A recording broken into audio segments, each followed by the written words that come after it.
Okay, good morning. Hopefully this is working now.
Good morning.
Morning, everybody. I'm just waiting for people to come on.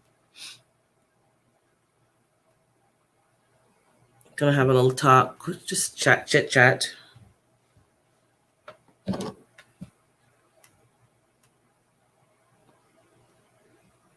Morning, everybody. Or maybe it's not morning where you're at, but hello. It's morning for me over here.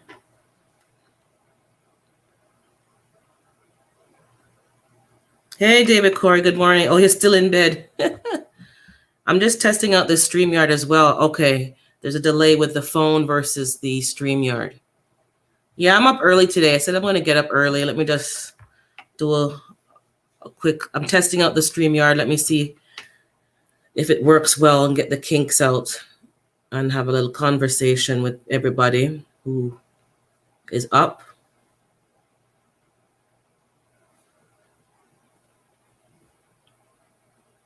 I think I'm the other person that's on the watching. Okay.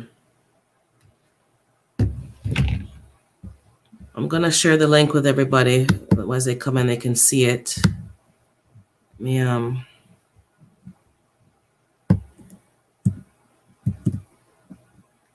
put it in before I forget.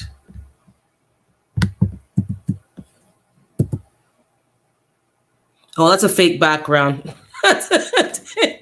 That's a fake background, David. They let you pick some free virtual backgrounds. So I'm sitting in front of a plain white wall so that you can fill in whatever you want in the back. That's the benefit of online. You can make your home look however you want it to look.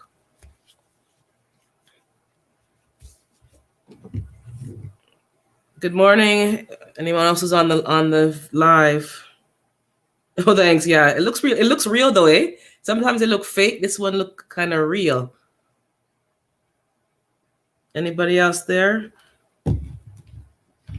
Well, I'm just talking here. So I was watching Lasha's Journey Live, and we were talking, and Micro had mentioned that the human feces is being used in a lot of industries, commercial farming for fertilizer. And it's not the first time I've heard that mentioned. And I'm just posing a question to everybody. Is it okay to use certain kind of fertilizer? Are you okay with that being used on your food? And if not, why? If yes, why? Because it took me to thinking, do I want this on my food that I'm eating? And is there anything wrong with it? I don't know. Let's have a discussion of, what's okay as fertilizer and what's not okay as fertilizer.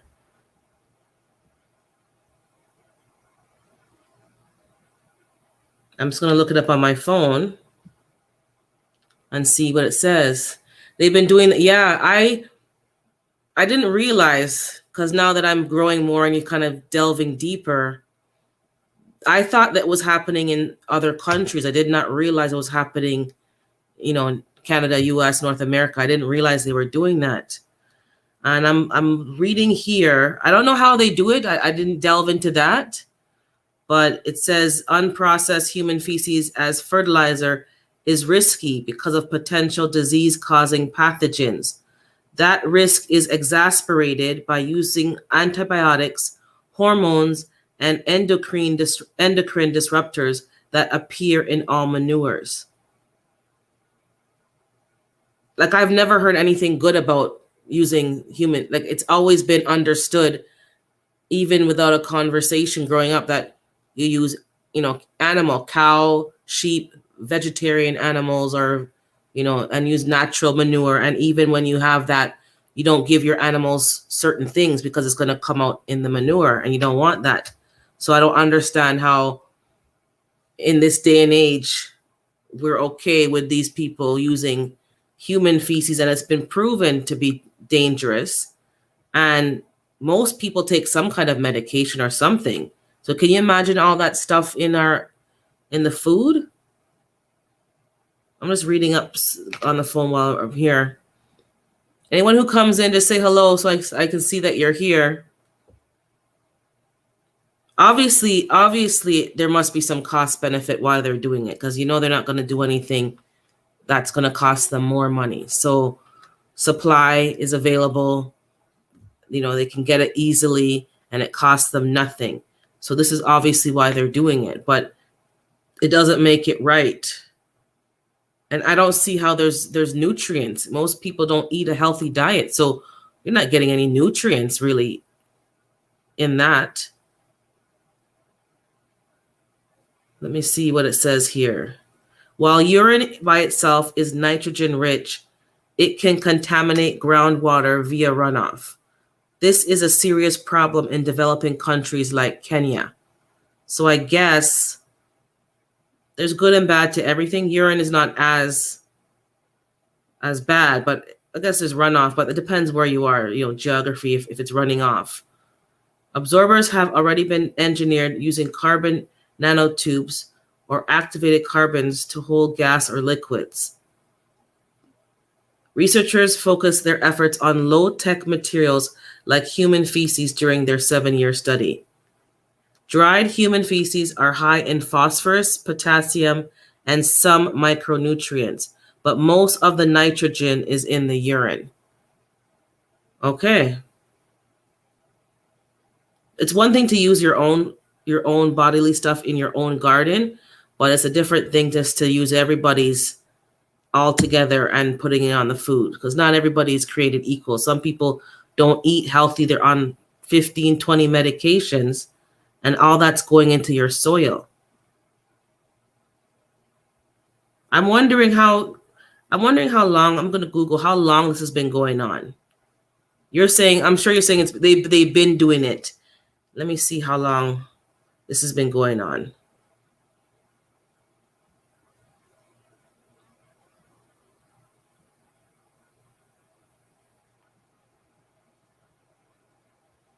So are you okay with that, David, Corey?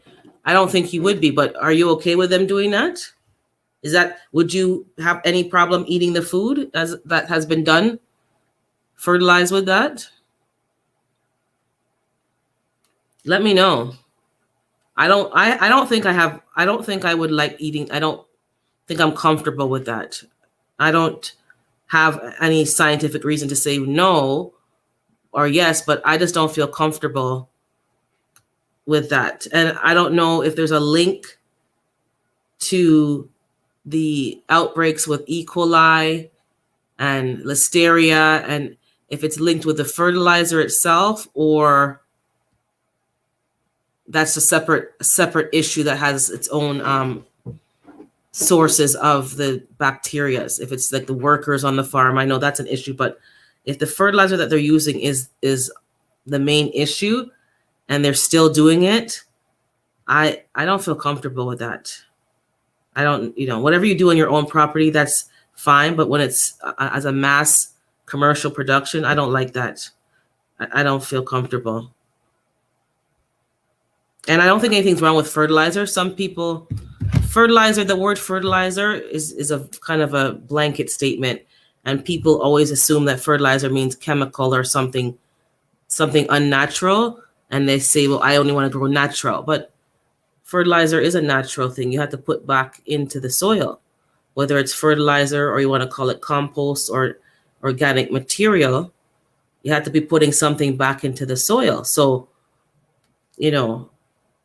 I don't know why people say, I don't want to use any fertilizer. I want to grow natural.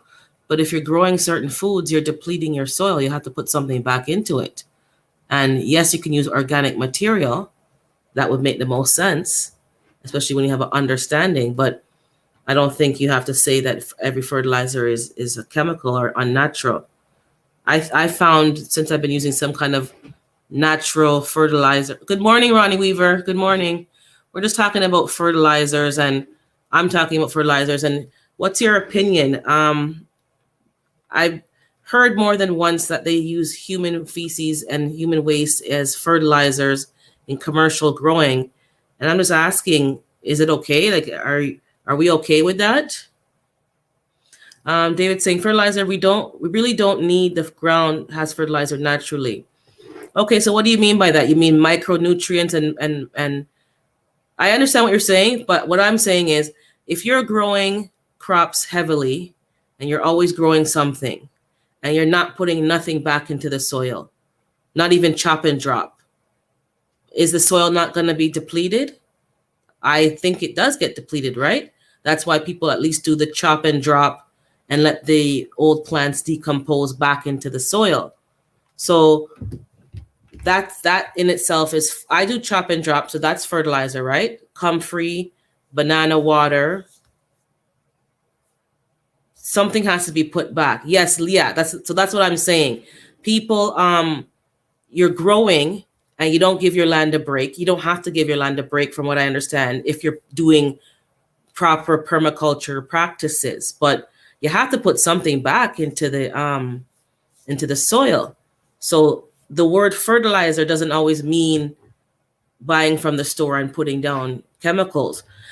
I'm getting some comfrey this week. My parents' garden have 2 big plots of comfrey. So they're gonna dig out a small piece so I can start my own comfrey. So yeah, to me that's fertilizer or compost tea. Like, it's under the category and umbrella of fertilizer. It's just people assume fertilizer means, something chemical or some kind of spray. That's not always the case. But I do think whether you are 100% natural or not, that's not for me to judge. You do what you want in your own garden. You have to put something back into the soil. And that's otherwise you're growing food, but you're not going to have nutrient rich food. So let me know what you guys think. You can just type in the comments and I'll read them and we'll discuss it. But yeah, leaves, I love the leaves. I think they're so nutrient dense. I don't have any insects or issue. I use water that I've steamed Yeah. And you know what, Ronnie Weaver? My parents are old school. They would drink that as tea, the water from their steamed veggies, because they knew early on that there's no nutrients when you over steam them. And chop and drop. Yes, I use chop and drop. And you know what? It's free. Why am I throwing it in the compost to throw into the city compost? Let me put it in my own personal compost in my beds. Alfalfa pellets. You know what? We talked about that in another live. I don't have it in my stores. I know where I can get it. It's a bit of a drive, but when I do get it, I'm going to start using alfalfa pellets. And I believe I can use alfalfa pellets to feed my chickens. Let me know, David. I think you have, I know you have rabbits and chickens.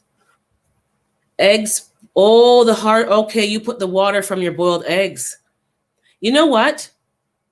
I usually keep it and I let it cool and I water my indoor plants with that.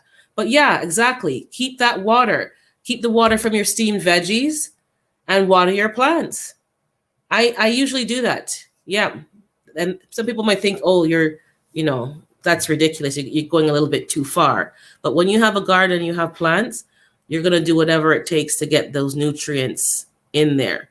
And as I said before, banana water. I eat bananas, so you have all these peels. I either chop them up and put them in the compost bin so they can break down faster, or I put them in the water now. I've learned from you guys banana water. No, chickens won't eat, but the rabbits do eat alfalfa pellets. Okay. So, the chickens don't eat it. Okay, so if I have rabbits or something else, then that's good. But then, so I want to use alfalfa pellets when I get it and use that. I believe it's nitrogen. I'm pulling up my phone. I think it's for nitrogen, if I'm correct, which seeps out of the soil faster. So it sounds to me that like most of us on this here don't want any kind of fertilizer. There's a limit to how far you're going to go, and you don't want that crap from the store on your food. Oh my gosh, I never thought about the water from boiling water from the eggs. Yeah, because I guess the eggshells have calcium, right? Or something of that nature. I'm learning with you guys, so I know there's something in the eggshells. And even if it doesn't have nutrients, you already used the water. You're going to dump it down the drain, so you may as well use it. Even if it has no nutrients, let's say, absolutely none, you already used the water. You might as well use it to water something, right? Even without nutrients. And the fact that it does makes it even better. Even when I wash my dishes, if I'm rinsing off my dishes, back home, that's what we did. We had a basin and we just poured it out into the garden. Why throw it down the drain and waste it? So let me just check here. Alfalfa pellets, nitrogen fertilizer. I'm going to see if it's nitrogen. Alfalfa pellets.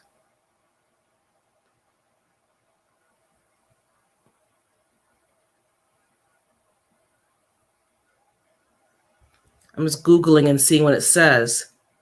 Yeah, use an animal feed. Alfalfa pellets are an excellent nitrogen source, up to 5%.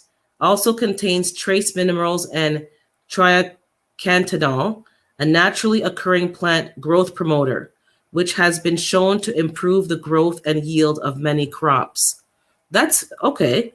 And from what I understand, you can get a 50-pound bag of alfalfa pellets for pretty much next to nothing. It's cheaper than buying the commercial fertilizer.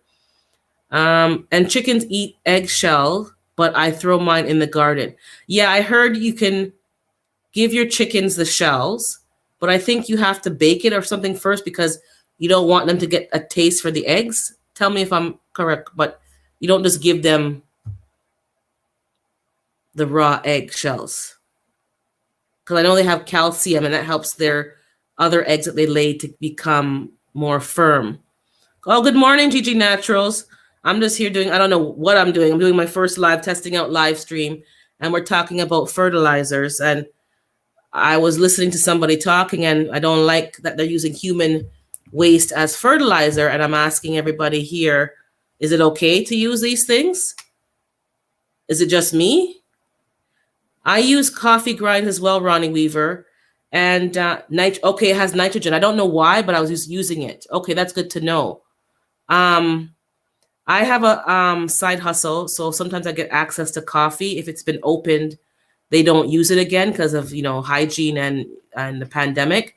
So anything that's been opened of the coffee grounds, I just take them and put them in my garden because it's no longer safe for consumption. But yeah, I use a lot of coffee grounds, used and unused, because of that.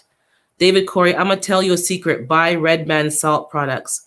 I've never heard of that. Is that a particular brand, David Corey? I'm gonna Google it while I'm here because I'm not gonna pretend that I know everything. Red Man salt products. Let me see here. Okay, it's a brand. I think I've seen that brand before. I don't think we have it as prevalent here, but I've seen it before. Okay, we have a Canadian branch, Red Man's Real Salt Canada. So are you saying you should use pink salt? I know about human. Yeah, Gigi, I don't feel comfortable with that. And I'm trying to do some research to find out if that's the real reason why we're having so many outbreaks of bacteria on our greens, the listeria and E. coli and all that kind of stuff. American company. Okay, I think we have a Canadian branch because I'm Googling it. Natural salt. So are you telling me to basically use pink salt? Because I do use the pink Himalayan salt. And that seems to do my body much better. I cannot use table salt. Coffee grounds are good for chicken coops. Is it good to keep the odors down? Is that what you're saying? The odors and keep it dry for the chicken feet? I know they have to keep their feet dry. Yeah, I don't know why they're using. Obviously, companies are using human waste because it's cheaper. We all know that they're all about the bottom dollar. But just because something's cheap doesn't mean it's right. And as I read earlier, it's high in pathogens, and most people take some kind of medication. So pharmaceuticals are in your body, hormone therapy, whatever else people are putting in their bodies that we don't even realize. All that's going into the soil, into your food.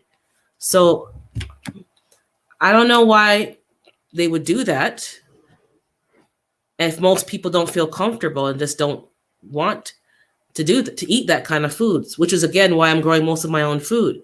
And is organic any better? Probably. If it's really organic, yes. If they're lying, then no. That Himalayan salt may be fake, not real from the land. Okay. I'm not sure. I try to buy things from, again, I got to do more research because I think Pakistan and particular countries have salt mines. And if it's from those particular countries, it should be legit. But I'll check out the Red Man salt. If that's supposed to be like a legitimate brand and they don't have nothing fake, then I'll try it out. Ancient fine sea salt. What about black salt? I'm kind of going off topic, but who cares? What about black salt? Is that something that's supposed to be good? And Gigi Naturals, I'm wondering, you're good morning, Tammy. How are you? Gigi Naturals, I'm wondering, do you let me put the link back in before I forget, in case somebody wants to come on. I'm new to StreamYard, so give me a second here. Are you gonna use your chicken compost, Gigi? I'm not sure. I know you're in the you're living mobile right now. Are you going to use your chicken compost into your plants that you've planted? Okay, there's the link, guys. These companies care, yeah, Gigi, they care about the bottom dollar. And then they're wondering why there's so much sickness and disease. Like, I understand that we're just, individuals. It's hard to stop a machine that's already in motion. But I guess if we stop buying stuff from them, they'll kind of learn. I don't want it. Oh, yeah, you're going to use the compost. Okay, good. Redmond salt comes from salt mines, not Redmond Company. Redmond Salt, I guess you're saying. Redmond Salt is American based in Utah. Okay, not Redmond Company. Okay, I'll look it up. I think I can get it here.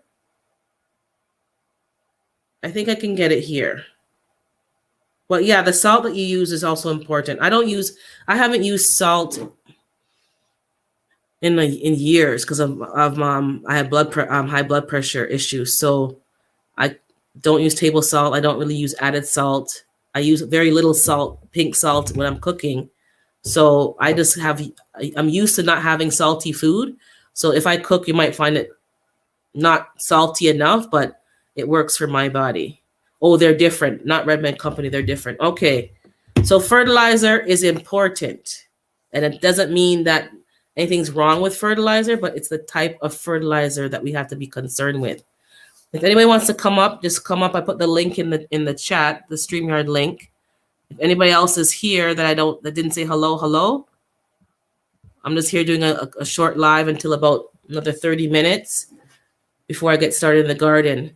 I have a friend in the UK, and even their fast food doesn't allow all that crap. Yes, I went to Europe years ago, and I went to about 4 or 5 countries I did a tour, and they're not allowed to do certain things over there. So you'd think America, like, the world power, big nation, why are we tolerating? Is it us? Are we tolerating it and letting them get away with it? Is that the issue? Are they more, I want to say the word, I guess, aggressive in Europe? Like they stand up and they fight against GMOs and they protest and they don't play around with that kind of stuff? Yeah, they're not. The fast food in Europe, let me tell you, because I had McDonald's when I was there just to see if it's different, and it does taste different. They make money. I don't know, man. I don't know. Like, I don't have kids, but I'm concerned about y'all's kids because all of you guys' kids, like, if we're getting sick now with what we're getting, can you imagine them who was born and raised in this kind of toxic food? I'm not optimistic. I'm concerned. I've seen, what poor health choices can do, and some of it's not really poor. Good morning, Andale. Happy anniversary to you and your husband. It's not even poor choices per se. What they're putting in the food is making us sick. Even if you buy something that you think is fairly healthy, there's other things in it. Even down, like we were talking about coffee grounds. Can we trust the coffee grounds? What's in the coffee? They're spraying it with something. They're not just making it dry out naturally like in old times. And the tea leaves, they're not letting it dry out. They're spraying it. That's why they have the whole Monsanto controversy. They make money off of us being sick. Yeah, they work. So the food industry works with the pharmaceutical industry. Chemicals on the food, chemicals to make you better, and then you end up in the hospital. Ronnie's saying some companies inject animals with hormones to get more weight so they can get more money, more for the animals, and then we eat it. Yep. And that's why you wonder why children are going through puberty so much earlier than in years past, right? They're getting hormones. David saying people don't care about the real God anymore. That's correct. He's saying hi to Gigi and Andale. Oh yeah, saying happy anniversary, Ronnie. They make money off us being dumb. Yeah, that's true. But are we all dumb? No. I think a lot of us are quite alert and aware, but we're not willing to do anything about it. Well, for ourselves, yes, we'll do something about it. But are we willing to do something about it in terms of changing it for everybody else? I'm not sure. And are we willing to do what it takes to grow our own food and not rely on these companies? Many of us are nowadays, but back in the day when I was coming up, my aunt did it. She left the city and moved to the country and was raising her own chickens and cows and goats. But it was a sacrifice because when you have livestock, you can't move as easily as you did before. You can't just pick up and travel. You have to have somebody who can watch your stuff. So she was alert and aware, and she knew it was coming, and she was ahead of her time. But it took a sacrifice on her part, and moving her kids way to the country. away from their friends. It took a sacrifice. Well, ignorant, lack of, yeah, definitely ignorant. Like even this whole topic today, I really didn't realize that in the US and in Canada that they're using, like, what? It doesn't even make any sense. Like, for somebody, when I say somebody, a country so modern, aren't we supposed to be more modern and more ahead of this stuff? I understand developing nations, but why are we doing this? Gigi's saying not enough people are willing to deny themselves. Yeah, I'm telling you, and stand up, because I can't blame them either. Like, you're putting yourself sometimes up on the chopping block. You're putting your life at risk, because these corporations have no problem hiring someone to take care of you, if you know what I mean. And, unless you have people standing with you to really stand against the machine, I don't know, man, but we have to stand up somehow, some way. I don't know how, I don't know what way, but maybe for right now, just stop buying from these companies and let them not make the money that they were making, because they're greedy. Yeah, you're right, David. They're greedy. Listen to God and your aunt. Yeah, my aunt recently passed away, but let me tell you, all those lessons, they're in my heart and they're in my mind. That's why you see me now growing food, getting my own chickens. I'm not, I guess when you're younger, you're trying to, get your degree, get your career set. You're trying to move up, and make yourself financially independent and stable, which is important. I'm not saying it's not important, but I probably could have combined that with keeping my life more natural and also learning the old ways. But now I'm doing it.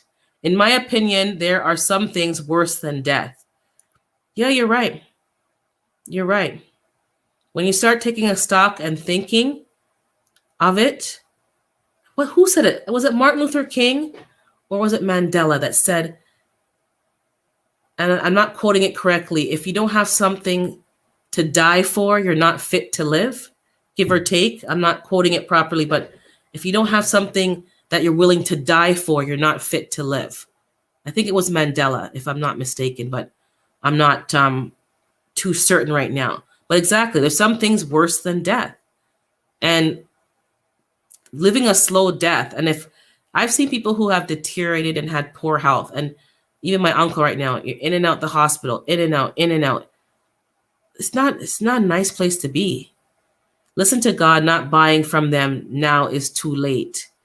Yeah, it's too late, but we have more power as a collective than we realize. And I just want us to talk about it and see that we have more power than we realize. We do. And they maybe want us to believe that we don't have any power because it's just me alone. But you'd be surprised when one person can encourage and ignite somebody else. And before you know it, you have a whole bunch of people who are together, united against a cause. But, there's a price to pay, as Gigi was saying. Exactly, there's a price to pay. We're not willing to deny ourselves. And that's a skill as well. You don't just get up and say, I'm going to deny myself. Your kids don't just get up and say, I'm going to deny myself. They have to kind of see it in action. I've seen it in action to some degree, but now it's my turn to start showing it for the next generation. Am I doing it? Probably not. So I have to probably do some self-evaluation and see, we're talking about food and fertilizer, but as we're talking, it goes deeper, right? A lot of things going deeper. But on a more positive note, what are you guys looking forward to in your spring gardens? We keep talking about that, and it's just something to look forward to, because things in the stores, I'm trying to buy less and less from the stores. Not even without, bacteria and viruses. I just find it to be a turnoff going to the store, even after, this pandemic, and people are still going and touching up 50 million things with their bare hands, touching up things. Like, you don't know you don't want that one? Why are you touching it? Just look at it and see that you don't want it. And I'm talking about things like cilantro and leafy greens. Like, why are your fingers all over this stuff? Like, ew. So I'm just growing my own stuff. It turns me off. David's saying you have to be a great giver to change the system. Yep. and willing to sacrifice. Miss Anna is saying open discussions bring awareness to help open minds. There is power in awareness and numbers, both in prayer and action. Yes, correct. There it is. My aunt was a praying woman, and I know for sure prayer. But now I'm where's the action? And I'm not talking about you, I'm talking about me. Where's my action? She's no longer here. And we have to take up those values and start pushing that agenda, the positive agenda. And as the older generation is going, where's the new soldiers? I am so happy to be growing a bunch of our food. Yeah, and I'm happy to see that, man. And it's once you start doing it, it's therapy for most of us too. It's therapy. It's free therapy. It's exercise. It's fitness. It's de-stressor. It's medication, because my blood pressure, my circulation, my joint. I'm feeling so much better. So much better. And you can do a lot more than you realize you can do. That's what I'm realizing. And it's not as hard as I thought it would be. It's not, once you start getting the knowledge and the understanding. Good morning, Tanya Home Gardening. Good morning. Once you start getting the knowledge and the understanding and permaculture and just learning from the old ways, it's not that hard. I love watching Planter Garden TV. Yeah, my aunt left a wonderful legacy. And even that, back in the day, there was more of a community raising families and working together. I don't know what you guys think. I don't really see that. That's fertilizer. That's community fertilizer. You're sprinkling what you have onto the next generation. If you look at it that way, are we doing that? I think most people, you can't talk to their kids. You can't say nothing to them, or they'll come and they'll tell you off. They don't want no community village. They want you to mind your own business and don't tell them their kids how to behave. Even if their kids are misbehaving, they don't want you to tell them nothing. Back in the day, if somebody else saw you doing something, they had the authority to put you in check and go tell your parents that you weren't behaving right. And then they're going to put you in check. And it was like 2 and 3 checks in one day. Like they had the authority to say, that's unacceptable. I'm going to going to your parents, and even maybe drag you home to your parents. Nowadays, you don't say nothing to anybody else's kids. It's not the same. But yeah, what are you guys doing? Type in the chat. Let me know what fertilizers you think are okay to use in general, what you're not okay using. We were talking about human waste as fertilizer, and most of us are like, nope, that's not something that we think is good and we will tolerate, and which is why most of us are growing our own food, because there's different levels of mistrust that we have with the agricultural system, different levels of mistrust. It's the fertilizer that they use, the chemicals that they use, whatever else they use that they don't even tell us or have to declare. It's very dangerous.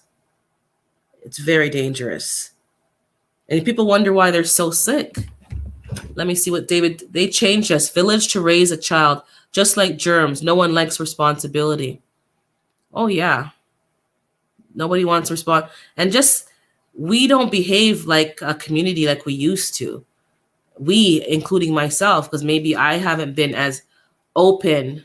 No, I know I haven't been open. Somebody told me something, I would say 5 years ago, and I told them off. And I think I did. Even now, I think I had a right to tell them off, because I'm not a child. I'm a grown adult, paying my own bills, have my own home. And there needs to be a bit of a limit of how much instruction you give me, especially if I didn't ask for it. And I have parents and I have people in my circle who, will tell me and will guide me. And I think some people just think that they have there's a fine line. Yes, I'm open, but sometimes people cross some boundaries. Like, I don't need additional parents. Like, there's a limit. Like, I have people, don't keep trying to parent me all the time. It's a bit irritating. Like, you're grown. I'm an adult. Let me be an adult. Don't let me fall in a pit. No, but simple things. Don't overparent people. And Dale saying, I feel so good about making our own fertilizer, rainwater, 511, and veggie scraps with a few coffee grounds. Yes, we were talking, Andel. I think you were here at that time. Even the coffee, though, is the coffee safe? Because I personally drink, for instance, I drink decaffeinated coffee because I don't think the caffeine was good for me. But when I started looking at the coffee, it's decaffeinated through a chemical process, which is worse than just drinking the regular coffee. And then on top of that, they spray coffee with I don't even know what. So you're brewing coffee, you're grinding it and brewing it, and that's a lot of chemicals leaching. Like, I don't even know. Like, it's like you don't even want to, you can't trust anything, but you have to trust something at the same time. And I've never grown coffee, nor don't think I can grow it in my climate, but we got to just try to find companies and brands that are doing things the right way and reward them by spending our dollars with those companies. That's the only thing I can really think of, because I have no way to grow coffee here. No way to grow coffee here. I have no way to make an impactful change. But yeah, I use coffee grounds. I hope for the best and just hope that it does good for my garden and not evil. But I use coffee grounds. I use tea leaves. I use some of my herbs to make tea, and I just put that back in the compost. Tea bags that I buy, I try to buy organic tea bags, and I just dump that in the compost. 511, I haven't seen 511. I want to try it, but I haven't seen it. I've seen a different brand here in Canada that is a fish fertilizer. I'm going to try it, but I haven't. But I know you guys tell me it stinks and it attracts animals, and you already saw that I have a cat, 2 cats, raccoons, so I don't want to really make it worse and have more animals. David saying they've been hurting us because we relied on them without any dispute. Yeah. And now to go and dispute and protest, it's kind of like, yeah, now you're doing it? Yeah, a little too late. Gigi saying, I prefer feeding my plants from themselves, from the grass clippings and comfrey. To me, anything made via mass production is synthetic. Okay, so you guys let me know. Like, I've never used bone meal or blood meal. Is that synthetic? If it's like, would you consider that synthetic? And would 511 be synthetic as well? What's the line in the sand for synthetic versus natural? So I have an idea. I haven't used 511 or fish emulsion, but I want to try it. So everybody, Gigi and everybody, no, I know it's called Alaska something or other. Okay, so I could use a fish emulsion. I do consider all that synthetic. Okay, so you consider 511, and I'm scrolling up. I think we were talking about something else. Oh, blood meal and bone meal. I was saying blood meal. So it's all synthetic. Okay, because it's been processed and you don't know what else they put in it. Okay. Alfalfa in water with fruit peelings and eggshells. Okay, so you're making your own compost tea. Anne is saying it's not actually, yes, it's called the Alaska. Gigi saying, I do consider all that synthetic. Yes, Tana Home Gardening. I think I said hi to you already. Good morning. 511 doesn't smell like fish to me. Okay. David saying 511 may not be because it's fish, but blood meal, yes, it's made up. Okay. I haven't used any of those things, to be honest. What about, oh my goodness, I can't remember. It's like a rock dust, you guys. I see you guys putting in your soil, some kind of rock dust. And I see you guys using, I don't know, some kind of rock dust.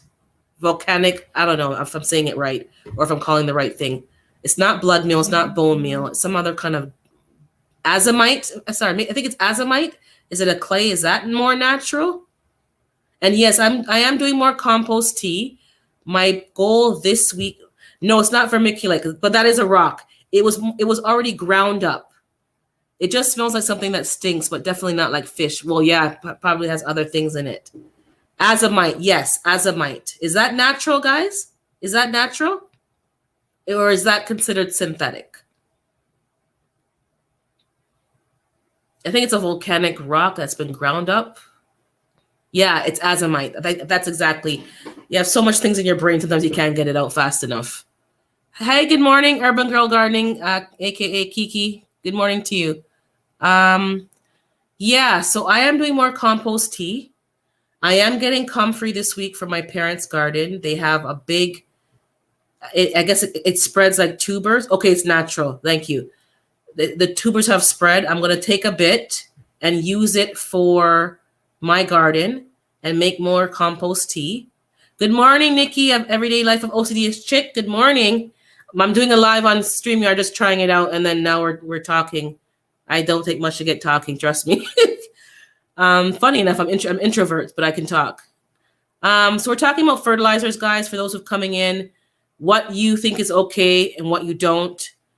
We are all in agreement that the human waste is not appropriate. We're not okay with that as fertilizer. We're talking about now fertilizers and what each of us think is synthetic and what we think is natural. And from what we just discussed, they think blood meal, bone meal is synthetic. So that's like, nope, even 511 is like synthetic. And we're trying to get like purely natural. So we're talking about azomite clay. They're saying that's natural. Comfrey, compost tea. Yes, Miss Andale. At the end of the day, we do the best that we can with what we have. It is all better than the grocery store. Yes, you're exactly. But then back to, let me take a sidebar. I've been seeing in the news numerous fires at fertilizer plants and even food production plants. And I've seen even just the supply chain, you can't get what you used to get before as easily. So if we can't get those fertilizers and we can't get those things that we're accustomed to, it's kind of good to learn a more natural method now so that we can just keep going with the flow and growing our food. It won't really impact us that much. But yes, you do the best with what you have. No one's judging anybody else. We're just going to see what people feel and why, and maybe learn some lessons from each other. Nikki's saying companies need to be honest about what they're putting. Yes, that's what we're talking about, their product. I'm not okay if they're being sneaky about it. Let me choose for my, exactly. If you're okay with using something and it doesn't bother you, that's fine. But you want all the information to make your choice for yourself. Don't lie and tell me it's natural, organic, and then it's full of chemicals. What do you think about it now, burning? I don't know. My personality is more prone to be a conspiracy person. You know, I think that the frequency of fires that I've been seeing in the US in the last 8 weeks, I would say, from March to now, mid-April alone, it leads me to wonder if they're random acts, random occurrences. And that's all I can really say. Yeah, I'm going to go back. Kiki, some of us think that bone meal and blood meal is synthetic because it's been processed. I don't know. I've never used those products in my garden, so I can't say, but I'm going to read up on it. And maybe it is processed. I don't know how they process it. If it was just a matter of them grinding up the bones and that's it, but maybe they have to put something in it to keep it from, I don't know. As again, I'm going to do some research. But yes, some of us think that it's not natural. They are too blinded by the dollar to do that, Nikki. Yeah, I'm telling you. The integrity, there's not the same integrity. They don't treat it like this could be my kids that are eating this or using this. They don't care. Yes, human waste is not good. Yep, we're all in agreement. Gigi, they're so disrespectful. And Dale saying hi. We blame them, but spend our money. That's what I'm talking about. We're still spending our money.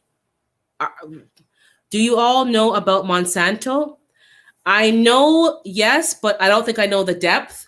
What I do know is that Monsanto, aka Roundup, the weed killer that we use, is being used in ways that I didn't realize.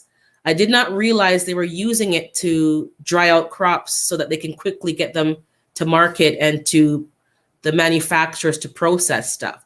So for instance, I buy organic oatmeal And now I don't think there's any point because they're spraying it with this spray to dry it out quickly so that they can grind it. So the organic product is no longer organic.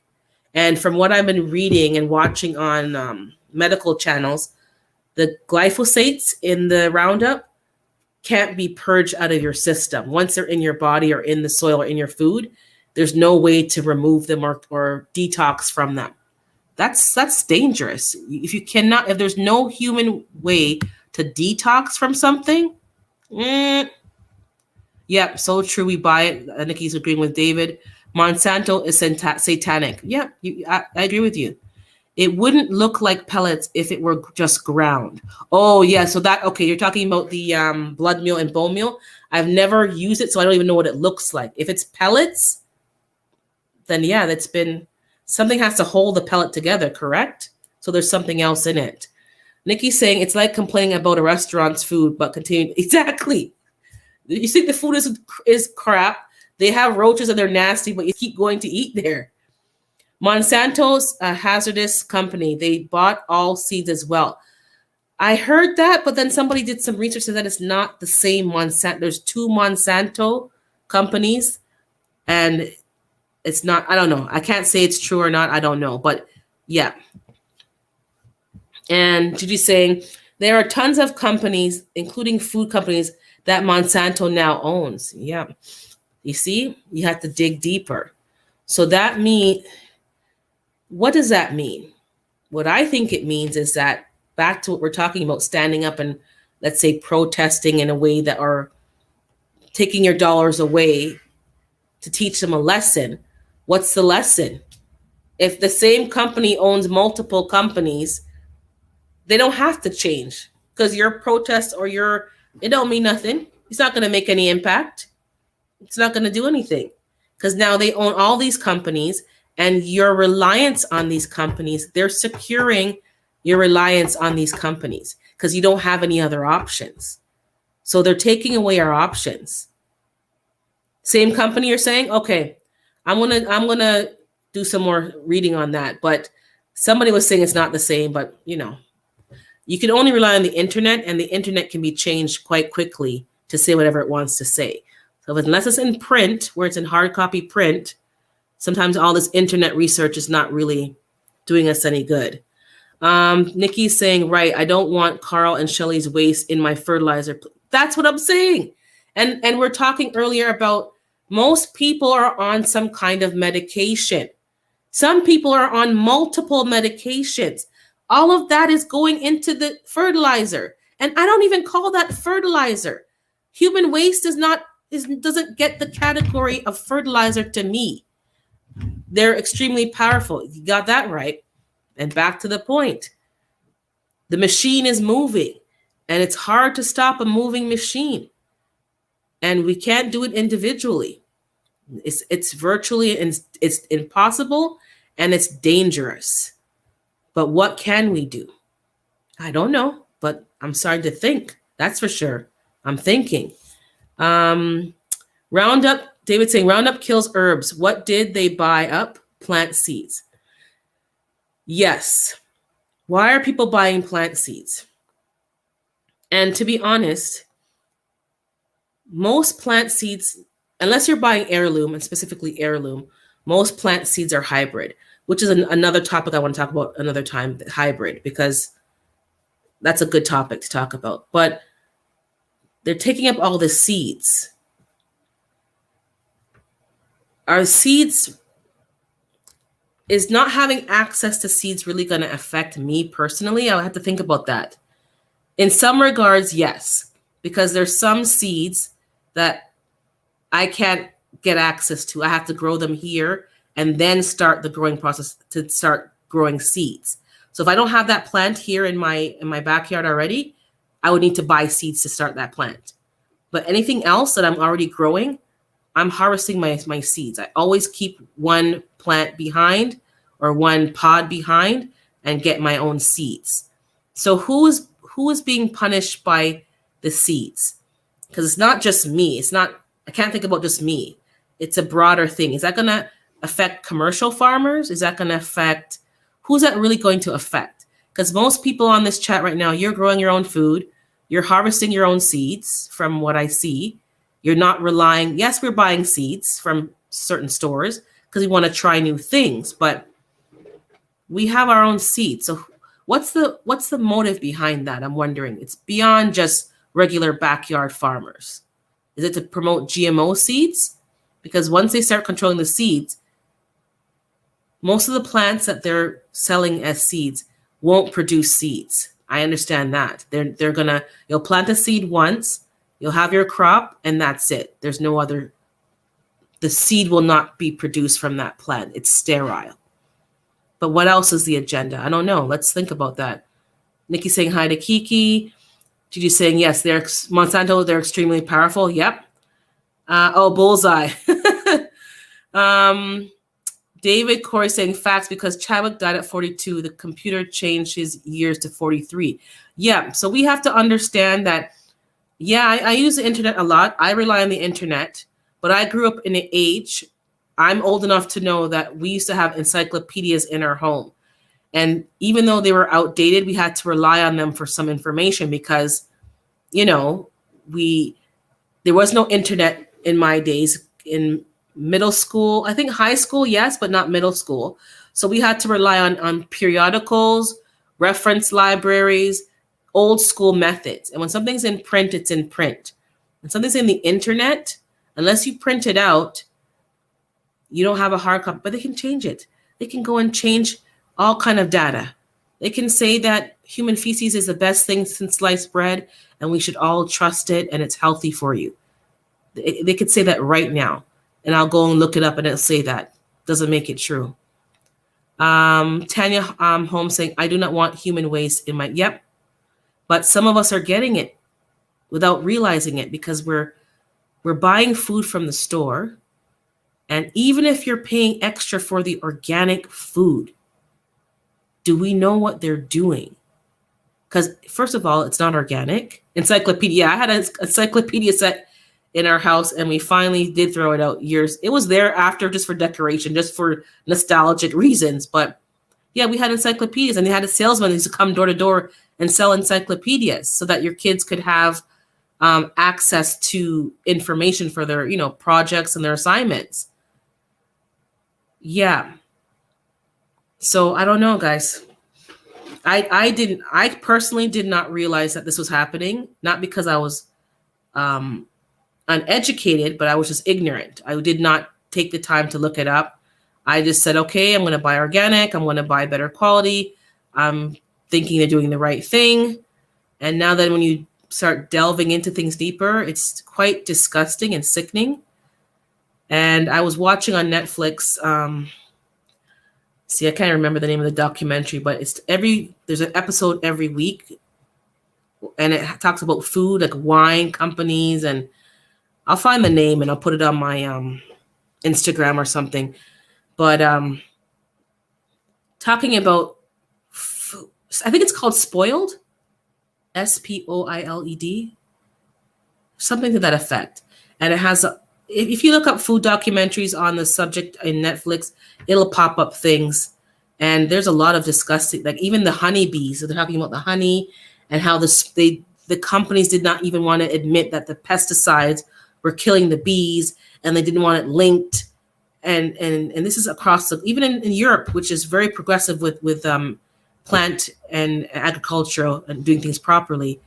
They didn't want to acknowledge. So there's a lot of things going on at every level of the food. And I don't know how it happened. I don't know how we gave our power away or how they gave us a 6 for a 9 and we thought they were doing the right thing and now they're not, but it's disgusting. Gigi said her mom worked hard for those set of, yeah, I'm telling you, it was an expense. It was like buying a computer before computers. David saying no such thing as organic just because of the air. Yeah, exactly. The air is contaminated. So you can't really say nothing is truly organic. And I think most of us understand nothing is truly organic because the air pollution, water pollution, acid rain, all these layers, but organic as best as we can in terms of our practices. And whether you're organic or not, you shouldn't be allowed to do certain things, I think. And I don't know how to stop it, and I don't think we can, but I'm going to grow what I can, and whatever I can't grow, I'll be very selective in what companies I purchase from. And if it's possible, maybe even do without it if I can. David saying, I don't trust all stories. Where are these killer bees going? No, not killer bees. I was talking about certain companies did not want it linked that the pesticides that they were spraying were causing the bees to die. And one person, I think he was in Germany, I can't remember the country. Again, this is from that Netflix documentary. He and his wife were using this product, and they did not know that they should have been wearing gloves and a mask because it did not say that it was toxic. They got sick and have health problems as a result. But also the bees went out to forage, and they don't want it linked that the spray killed the bees. And a lot of beekeepers lost a lot of their bees. That's their bread and butter. But if other people aren't practicing their gardening in a way, or their stuff in a way that's healthy for the overall environment, doesn't matter what you're doing, that's going to affect you. So they lost a lot of bees. And bees are not something that just come by naturally. And well, it comes by naturally, but it doesn't come by easily. If you spend the time building your hives, expanding your colonies as a beekeeper, and then 2 seconds you lost more than half of your hives, that's detrimental. That's detrimental. It's give me 1 second. Somebody's texting me, so I let them know that I'll get back to them. Just bear with me 1 second.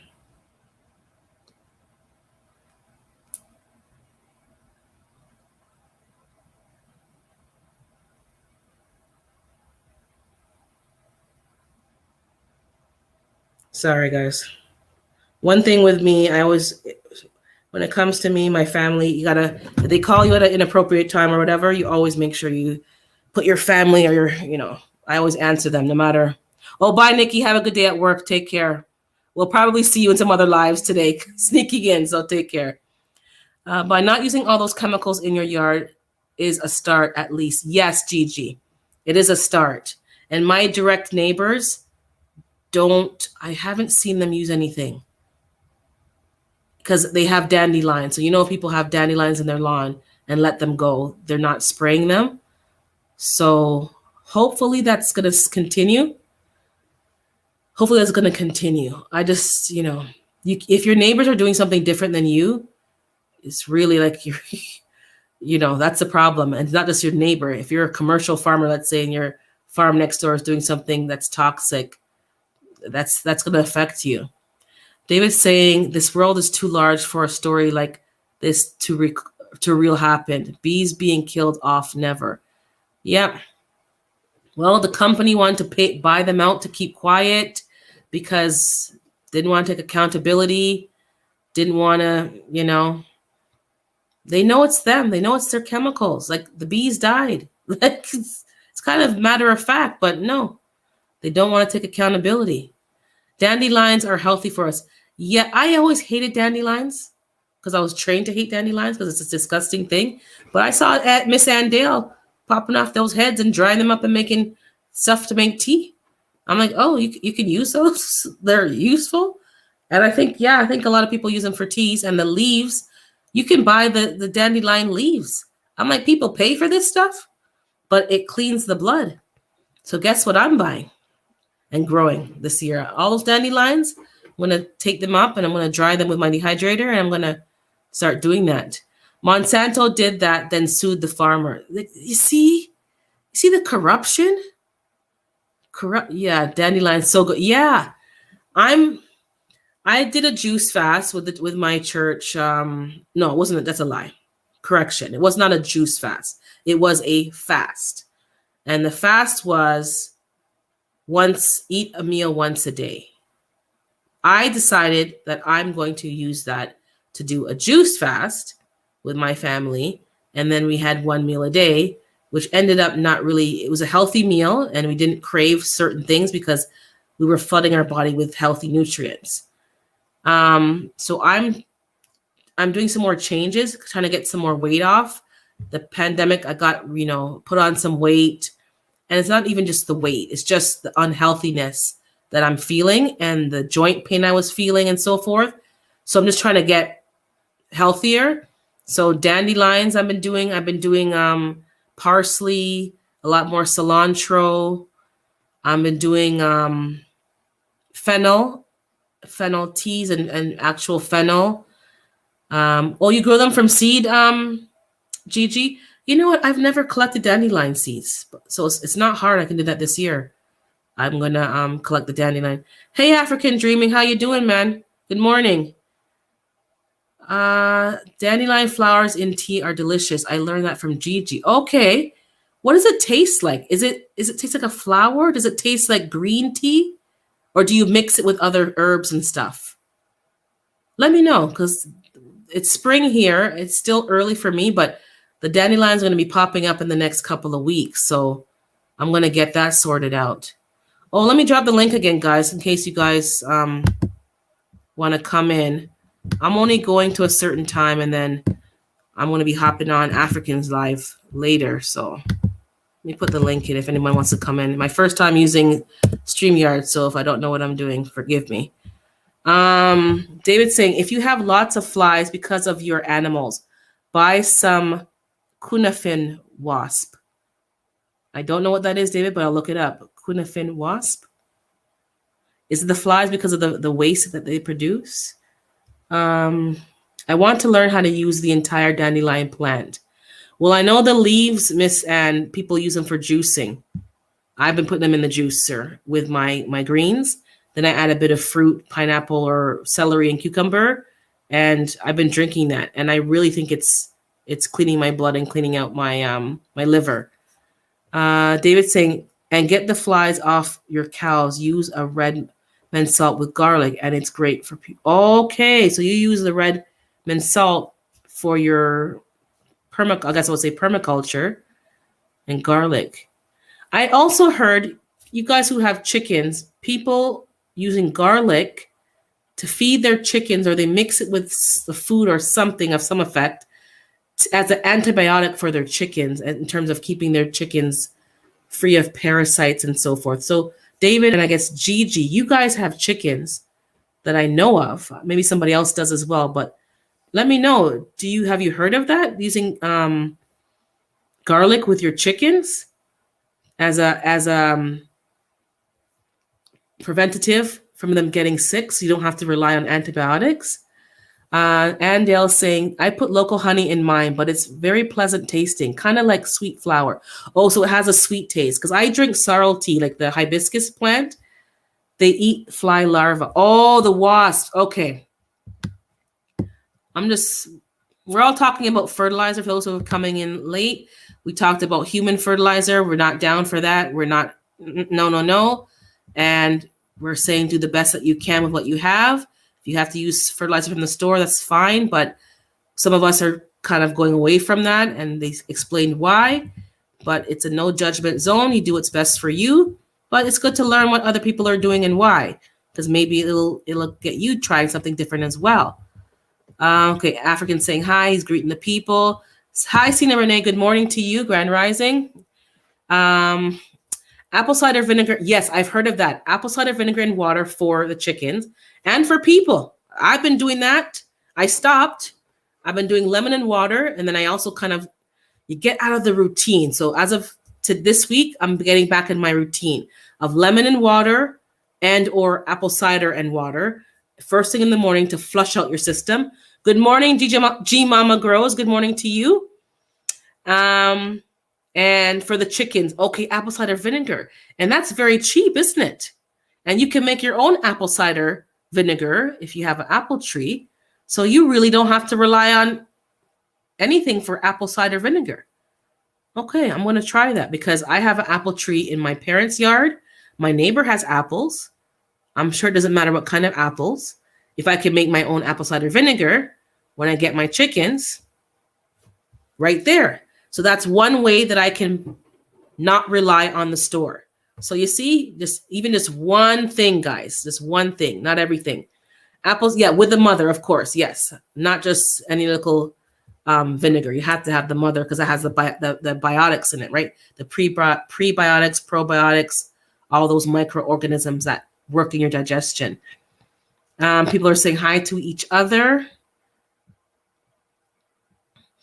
And I think I'm caught up with the chat. And I don't think I missed anything or anyone. But if I did, please excuse me. But yeah, chickens, they eat the fly larva. So everyone is using some kind of fertilizer, give or take. Some people think that some things are synthetic, even though others may think it's natural. But for the most part, I think we all talked about compost tea. So comfrey, banana water, using your veggie scraps in the water. People are using coffee grounds, tea leaves. I'm going to just, hi, my fly family. Good morning to you. That is Billy, I believe, right? And I think your wife is Erica. Good to see you, man. This is this is my second live, so I'm new to this. So just letting you know. So good morning to you. We're talking about fertilizers and what we think is acceptable. And I started it with human fertilizer, and none of us are down for human fertilizer. And some of the things that we're buying in the stores that's been used on those products. And we're trying to improve what we're growing and come off of relying on the store as a result of human waste being used as fertilizer and the bacteria and diseases it causes. And I'm wondering, is that really why we're having all these outbreaks of E. coli and listeria? I don't know, but we're just talking. I put the link in the chat, guys. If you want to come up, let me know. I'm new to live streams, so I'm not sure if I'll see it, but maybe good practice for me. Ronnie saying, I'm 56 and all my life I've been conditioned that anything other than grass is a weed. Yeah, me too, in the yard. So now I'm leery of picking wild. I'll buy wildflowers. That's something I need to work on. I think I'm going to get a book because I don't want to rely on the internet or my phone because if the power goes out, but a book about all the herbs and foraging, because people have been foraging. People are still foraging. I know I can get dandelions. I know right now I have clover in my lawn. I think there's different types of clover, but I do have clover. That might be good for something. I have my own herbs that I've planted. I planted lavender, but and I think I've seen wild sorrel, not Jamaican sorrel, the other sorrel that's more like a spinach. So I'm going to check it out. I'm going to learn some more, but I'm going to get a book on that. Sina saying, no way, self-sufficiency is the way I want to go. Yeah, we can't trust what's in the store and not just the obvious reasons. There's other reasons. I don't even get it, man. It's sickening. Comfrey is the best fertilizer. Yes, David Corey. I am getting my Comfrey this week, as I said, and I'm going to start using that. And I'm going to get some shipping barrels and use them as rain barrels. Yes, ma'am. Good morning. Okay. My fly family saying hi or greeting each other. Yes, y'all. Yes, hit the like button, please. Sorry, guys. Please and thank you. Hit the like button. I'll put the link back in. I think if you can see, I'll put it back in a second. Let me just catch up. I've been lurking for the last. Oh, you've been lurking. Well, you are like a security specialist kind of. So yeah, you lurk. You observe first, right? Don't blame you. See if it's safe, right? Before you come out. But I've been watching your guys on the lives with RGG and stuff. So I'm familiar with you. So yeah, it's good to have you here, man. African dreaming. Nah, fam, human waste is a fertilizer. Exactly. It's a no-go, but that's what they're doing. And as we discussed, it's kind of late to change it. Even if we rally together as people, the machine's in motion. They're not going to change what they're doing. Too bad. And then Monsanto, they're saying, I think Gigi was saying, buying up all these food companies. And then, back to the fires, all these fires in the States. I'm in Canada, so, it's maybe a bit different here, but a lot of fires in fertilizer plants and food manufacturing plants, all within the last 8 weeks or so. Do we really have any other options? If we take a stand now, is anything gonna really happen? We're just talking. You let me know. You are doing amazing on live. Keep it up so you can have. Thank you, Miss Ann. Thank you. And funny enough, I'm an introvert. That's funny, but I guess we have two sides. It depends, what you're talking about. it pulls you out. Yes, I have a wild weed foraging book. Okay, G Mama, thank you. Maybe you can post it on your Instagram if you don't mind, and then some of us can see it, because if you have a good book that's useful, I'll look it up on Amazon. We are in the car traveling, or I would. Sorry. Oh, no problem, Miss Ann.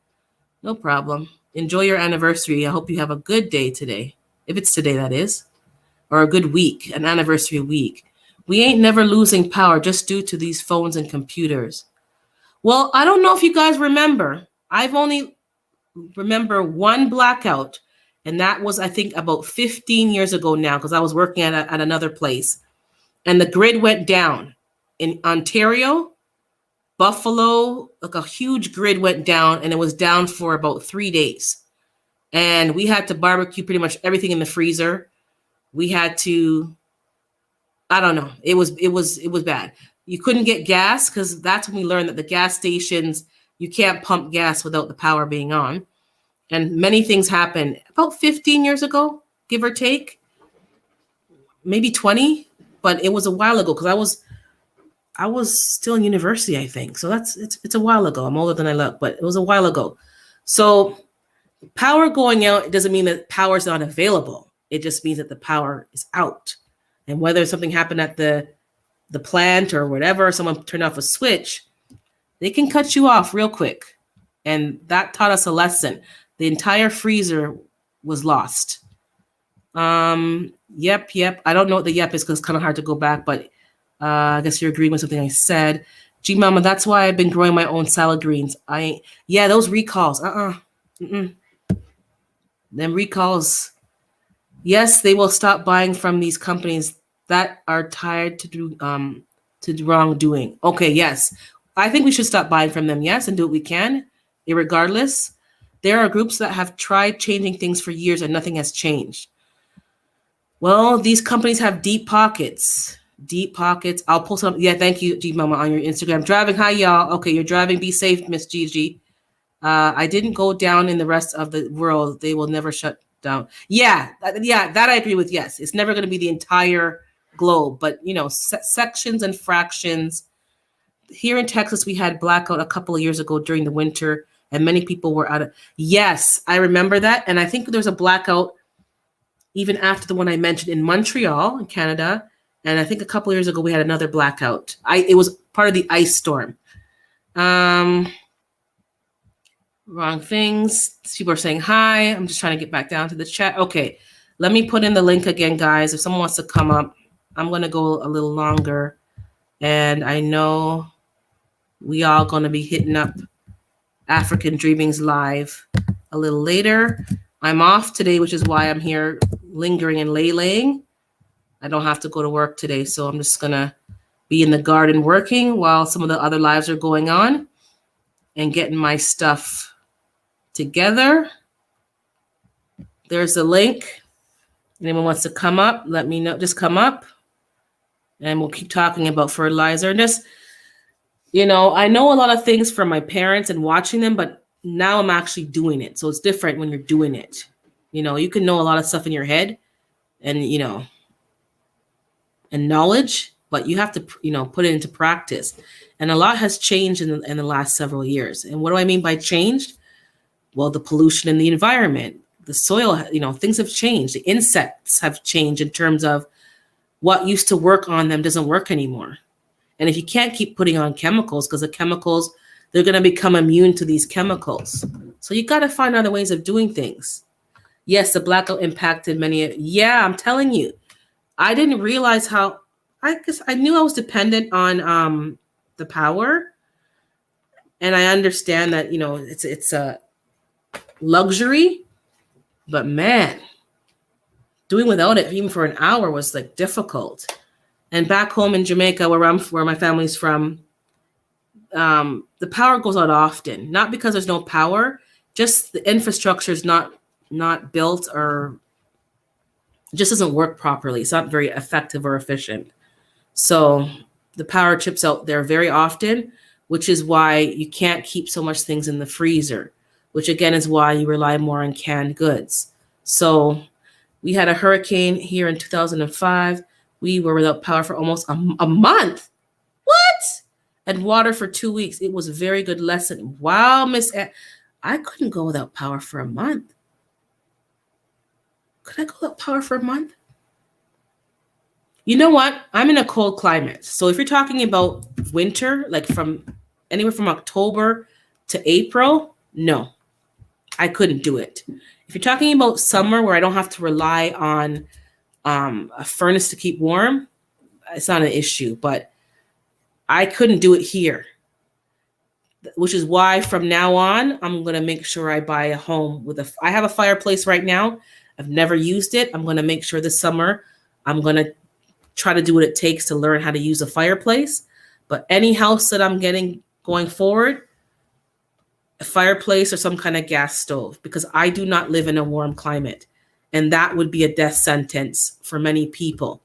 And there's been people in the past that have used things to keep their house warm because they're so desperate because they're cold, and they died from carbon monoxide poisoning. So not everything and anything can come inside your house. So I don't think we would survive here for even a week without power in the winter. That would be, man. Water, it would be difficult. Don't get me wrong, but I could probably make it work because I've done it before back home on the island. But heat, no, I couldn't. That's scary to me. So that's something I need to work on. That is something I need to work on. So good reminder, because like I'm in Toronto. Basically, it's like being in Buffalo, New York. That's the snow belt. That ain't no joke. That ain't no joke. They've been controlling weather since. Yep. I believe that, David. The weather, which is why things have changed. The weather's being more extreme. I am researching how to raise ducks. Their wastewater is high in nitrogen. That's good, Miss Sina. Ducks is not something I've looked into because maybe I'm just ignorant. I think you need space. I don't know. Maybe I'm wrong. Maybe I don't need space for ducks, but I need to have water. So I've never thought about ducks in terms of where I'm living now, but when I get a bigger land, a place with bigger land, yes, ducks and even goats and a couple of cows. In September, and thank goodness the weather wasn't bad here in North Carolina. You'll freeze. Very nasty. Yeah, ducks are kind of nasty. Yeah, Miss Andale, it was, I can't play with the cold, man. And no offense to those who are older. I'm getting older, but like my parents and people who are older, their tolerance for the cold and extreme heat is not what it used to be. So it's not just you. It's man, and people with young children. No, man. That's scary. We need people researching company ties. Yes, we do, David Corey. And back to what we were saying earlier, that's also very dangerous for them because the more knowledge you have and access to knowledge and you're spreading it to people and getting them enlightened, you're going to be a target for these companies because they don't like that. But yeah, we need to start doing some more research. I live with regular power outages, and survival is very possible, y'all. Yeah, it is. It's not impossible, especially when you kind of have it at the back of your mind. So we need to just be prepared. I'm not going to say that I am in every aspect or even half. I would say out of 100%, preparedness, maybe 20%, but life experience and resilience would take me up to 40% because I can tolerate certain things that maybe people couldn't tolerate. I can do with very little water in terms of, surviving, but you need water to drink. But I could make some situations work. But preparedness, I would say I'm about a 20. I try to keep at least basic water, food, canned goods, a can opener. I'm trying to get get hydroponics period in my home, some kind of DIY setup, crack key method, and maybe purchase something because I'm in a cold climate. I can't grow in the garage. I can keep things and overwinter them in the garage, but they can't just stay in the garage. It's cold and dry, and that's not good for plants. And it needs to have a some humidity. So I need to make some improvements there in the garage, maybe a grow tent, but I have to be able to grow some food all year round. That's my goal right now. Solar power is on there as well, but I got to balance because everything costs money, right? So what can I live without for a little longer is what I'm kind of focusing on. G Mama says bullseye. I don't know what was the bullseye, but something I said, I guess, or something that I mentioned. Stand for something or fall for everything. That's right. That's right, David. Yes, goats, I'm afraid of. Cows, pigs, and turkeys. Cows, I am afraid of. I wasn't raised with cows, but I was exposed to them because my aunt had a farm. And back in Jamaica, our family raises cows. So I've been around them. I'm not scared and like petrified, but you have to be careful because there's one particular cow and she's feisty and she's sneaky and she looks so cute and sweet and she lures you to the fence like you want to go and pet her and then she'll headbutt you. I haven't got headbutted, but somebody fell for her allurement. Wants to come and pet her and, you know, because she's a sweetheart, so you think. And she'll headbutt you. So cows can be very, you know, can be dangerous. Cows and pigs can be dangerous, but that turkey could be on the table. You know what? I was raised around pigs as well, and I did not know they were dangerous until recently. I've never seen anything negative with pigs, but I think they are dangerous. Cows are dangerous to an extent, especially when they're bucking and stuff, something like that. And I know we had an issue when I was growing up. My uncle, one was giving birth and having some problems with the birth, and he had to intervene to save the calf. And, you know, sometimes the cow doesn't know you, doesn't feel comfortable because I had to help him. And yeah, them cows can kick and just kick you down. And that foot is like solid bone. They are territorial pigs. I did not know. Yeah, like, mind you, they only had like 1 or 2 pigs at a time. They weren't breeding pigs. But goats, I've been around goats. But you see, exactly, if you don't know these stuff, you're going to go and go buy pig and buy turkey and buy animal like you're a big farmer. And then you're going to get very, you know, discouraged, realizing, man, this is more than I can handle. Cows and pigs are dangerous, but that turkey, I've never, you know what, that's a lie. She had a turkey as well. But the turkey was just wandering around the farm. Never really interacted with the turkey. Make sure you learn how to use hydrogen peroxide for hydroponic gardens. It requires a lot of cleaning. I saw that, Miss G Mama, and all the algae. I have hydrogen peroxide because of the pandemic. I stocked up on peroxide, rubbing alcohol. I stocked up on bleach. I don't know if I can use bleach in hydroponics. Let me know. Diluted bleach. I stocked up on, what else did I stock up on? Vinegar, apple cider vinegar, and regular white vinegar, and also cleaning vinegar, which is double the potency of regular vinegar. So hopefully one of those things would work with hygiene for the hydroponics. What part of the turkey does turkey bacon come from? Oh my goodness. My goodness. Laugh, laugh, laugh. Okay. When a cow seems as if they're nodding their heads up and down, it's telling you to stay back. Oh, well, me thinks that they're luring me to the fence to pet them. You see, you don't know. I stay back because mama didn't raise no fool. You don't just walk to an animal like you and they're my besties. But my uncle, I don't know if you guys have noticed this. You probably have. You can tell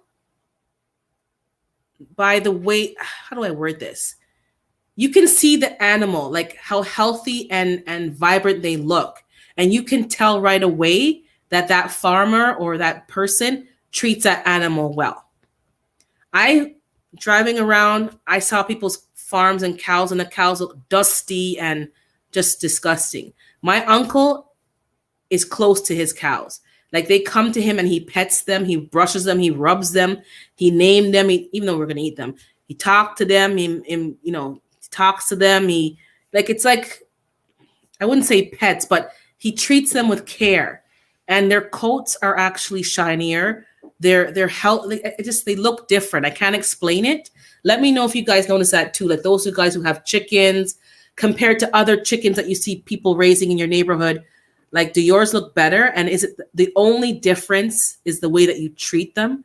You gotta have the same food, the same kind of stuff, but the way that you treat them, it makes a difference. Oh yes, he would eat them. Yeah, we eat them. I'm not gonna say we don't eat them. We eat them. We don't eat them often. Sometimes we sell them to the butcher to go to market, and that's in the island, not here. Sometimes you sell the cow alive for someone else to buy and raise the rest of the way. Sometimes you sell them for mating. You sell a bull or you sell, a heifer.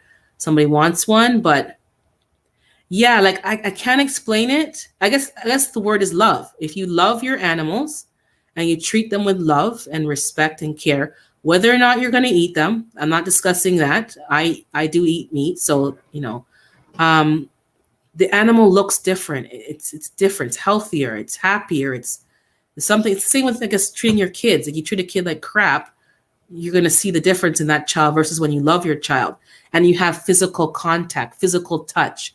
My uncle physically touches his cows. They have a bond with him, so they'll go up to him and they'll like almost like push him over, but they're not. They're kind of brushing up against him and they're, saying hey and, give me some attention. When they're not feeling well, he knows, and they come to him and they kind of let him know, like, okay, I'm not feeling well. And he knows what to do to kind of get them back up and on track. But I'm just going back in the chat, sorry. Okay, and if a sow has babies, don't get in the pen. Okay, that's a pig you're talking about. I guess not. I don't know. Some people, well, that's YouTube. I guess people do, but you have to have a bond with the animal. But just, yeah, like, I don't know, guys. There's a lot going on, a lot we're discussing. Fertilizers. In this day and age, you do need fertilizer. And when I say fertilizer, I mean things that will enhance your soil. Whether or not you use chemicals is up to you. It's your decision, but just try something different. My oldest son has a green thumb. He is growing succulents. He put me on to Leica semi-hydroponics. It's a cure for my fungus gnat. You know what? I had gnats because of the sweet potatoes I was trying to grow in soil. Maybe also from another plant. I don't have them now. I've used the perlite on top of the soil. Let me get one for you and show you, because sometimes visual aids are good. Hold on one second.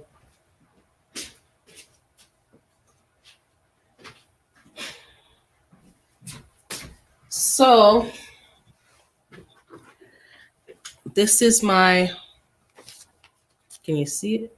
The background. This is my Jamaican sorrel, because I have a fake background. And if you can see, I have white rocks. I've been putting perlite on top after I uppot them, and I'm not getting, there's nowhere for them to lay eggs. There's nowhere for them to go. So this is my first year trying that. I don't have any more gnats. All the plants that had gnats are in the garage, and anything else in my house is gnat free. And I have, what else did I do? Neem oil. I'm only using indoor potting mix. I'm not using the regular potting mix. There's one for indoors I got at Costco. And I'm going to be boiling, like people say, boil hot water over your soil, because them gnats, I cannot tolerate bugs in my house. I don't mind being outside with bugs, but in the house, no, that's a no-go. Let me read back up here. So fungus gnats, yes. And I want hydroponics, exactly. I don't want soil in my house, Miss Sina. I don't want soil. It's too much to keep up to date with the gnats and potential, just potential issues. African saying, we got a lot of street chickens around here. My at-home chickens are a bit larger, but all my friends love their animals and care for them. Yeah, exactly. I'm talking about people that don't treat their animals not badly, but just not as good as you may do it personally. You can see the difference. You can see it. When a child is loved and versus a child is just existing. But yeah, I think most people who've been growing their own animals for a while, They grow on you. I'm sure they grow on you. I'm sure you have your favorites and you have your little special ones. They grow on you. I don't think I don't think nature can not affect you. And if it's not affecting you and making a positive change, something's wrong with you. Something's not right with you. Because we're talking about how can these companies be doing all this evil and then it's wicked, and like growing food is a very spiritual thing. I think I may be wrong, but you tell me. I think it's a very spiritual thing. It connects you to the earth, to the universe, to the most high, whatever you believe. It's a very connecting thing, you know. And for you to be growing food and doing all these things, and then there's like an evil intent or something sinister underneath, something's not right with you, because there's no way you can be out there digging soil, encountering worms and seeing how the ecosystem works. You're seeing how the sun can play effect in the shade, the water, even the annoying squirrels, and how they help propagate stuff.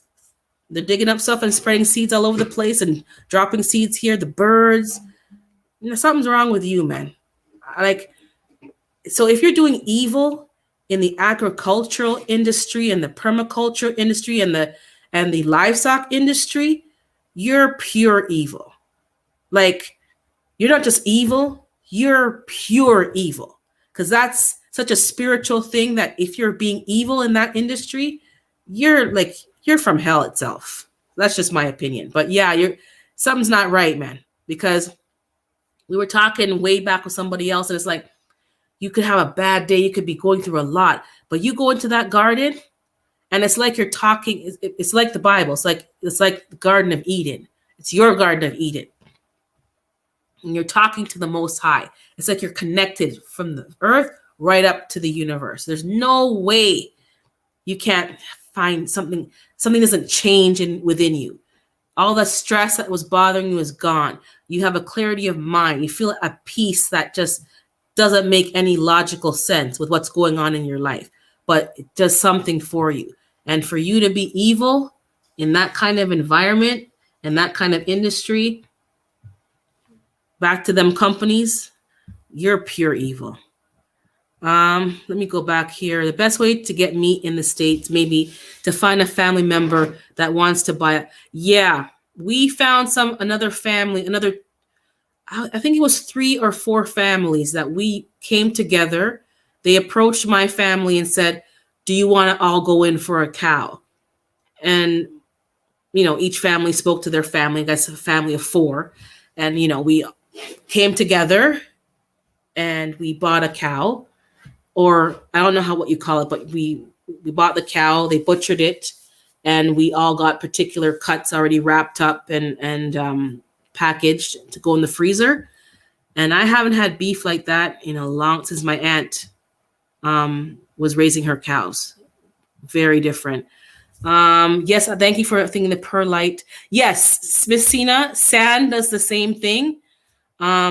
You can use sand, you can use perlite, whatever you want. I didn't use sand as yet because somebody said you can't just use any sand. I don't know if that's true, so I'm just doing a bit more research. But you can plant, I think Hands in the Dirt did some starts directly in pure sand.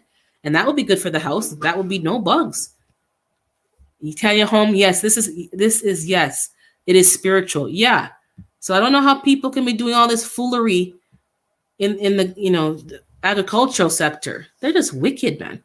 Self-sufficiency is natural. I always think about the first humans that was no book to teach. So common sense and critical thinking must have, common sense. And I think we as humans have the power, I don't know if it's power, but observation, observing things and how things work, and maybe having your imagination of how things could work.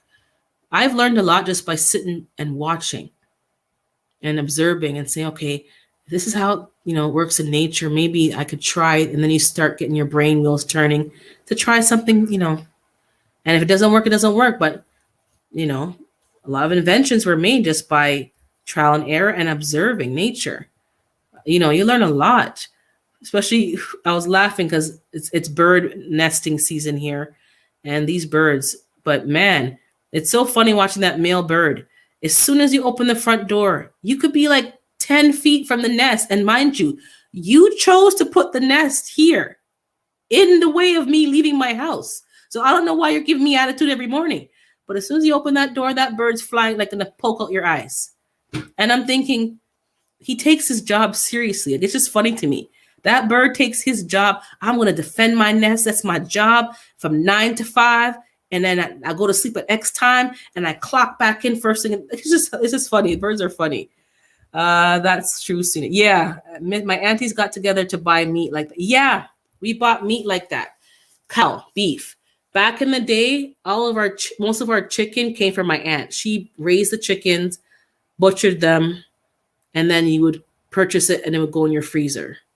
She would do drop-offs in the areas, and then each family would order like so many chickens, whole chickens, and that include, we eat chicken foot soup. So, some of you may not like that, but the feet, the neck, some people like the gizzards, some people like, other organs, and that's what they use.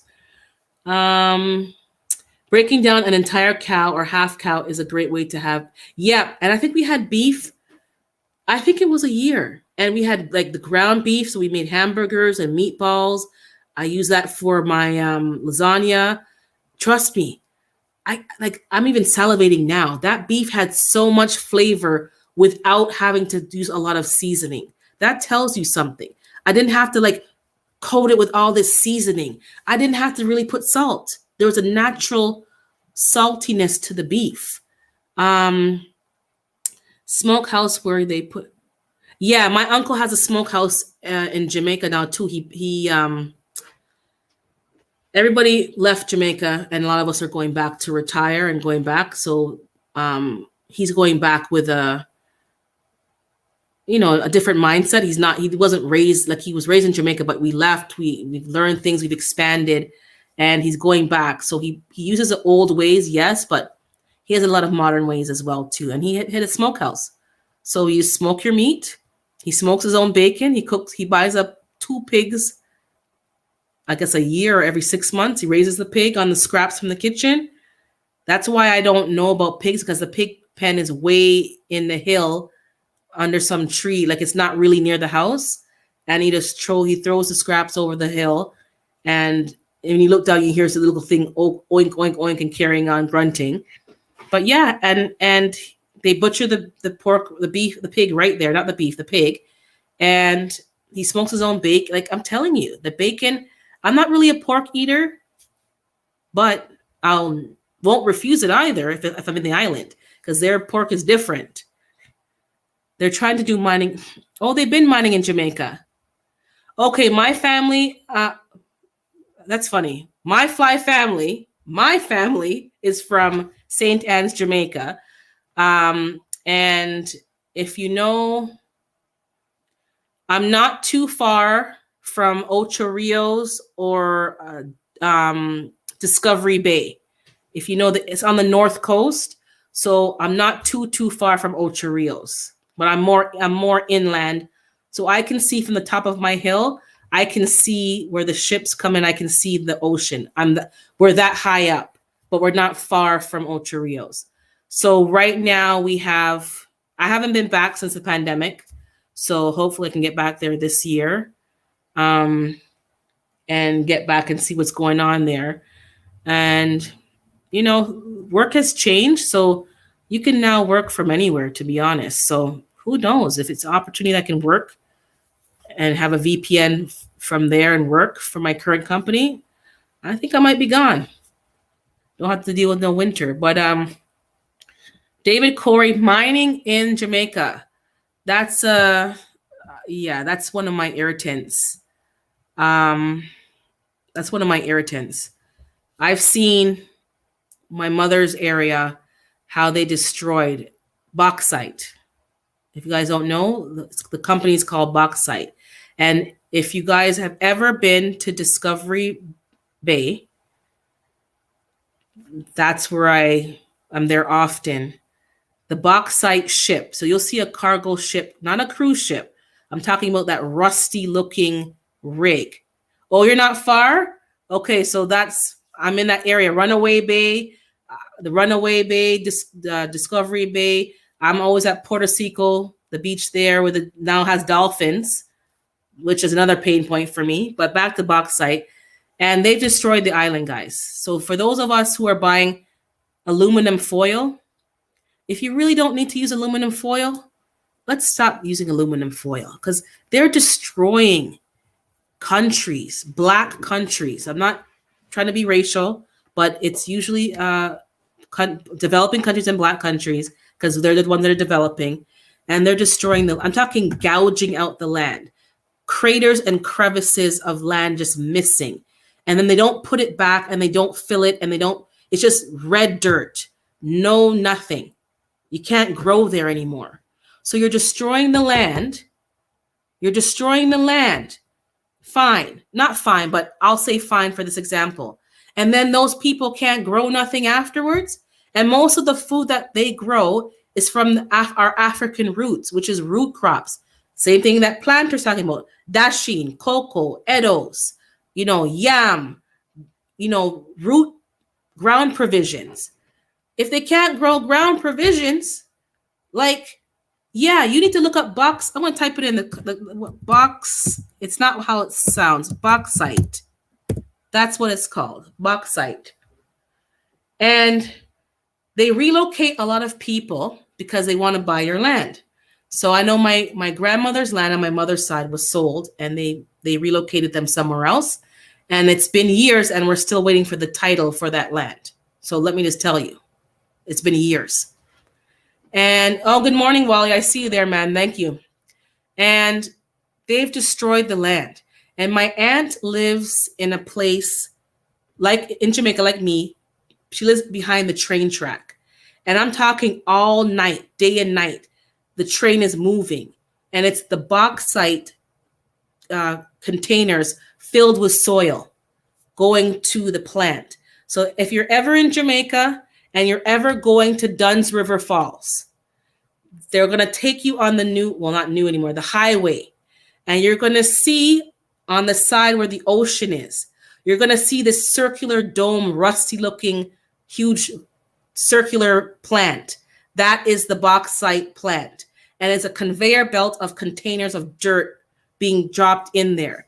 And every couple of days, you'll see a huge ship, cargo, ocean liner, whatever you call it, ship. And that's taking all the minerals and all the stuff off the island to go produce products somewhere else. And what the island is making off the minerals upsets me, because it's little and nothing. You don't see the roads aren't very good. The infrastructure is not very good. So what are we as islanders benefiting from this company? They're not paying, and some of these companies don't pay no taxes in Jamaica. Let me tell you that. So what you think is being done is not being done. Sorry, let me go back to the chat because I think I'm missing people. Oh, hi, Spring Meadow Farm. I didn't see you, but I saw Gigi say hi to you. Human trafficking, that's a problem. I'm not going to even go there today, David Corey, but these are some topics I may have to talk about later. So my family, I didn't know you're Jamaican, so yep. Or Jamaican descent. Smoked bacon, yes. I'm just going back through. It's just people. We can eat the same food, but are raised different. It's just a weird analogy. Yeah. Wild hogs. I've never had a wild hog. I don't know if it's wild hog, but I've seen y'all in the States hunting wild hogs, man. Never been to Jamaica. Yeah, you can look it up. And if you're those of you who are of Jamaican descent or just interested in the diaspora, right now the government of Jamaica, I'm not an expert, but I just like to, there's something called the cockpits. It's a parcel of land, a region of land in Jamaica that has been allocated to the Maroon people.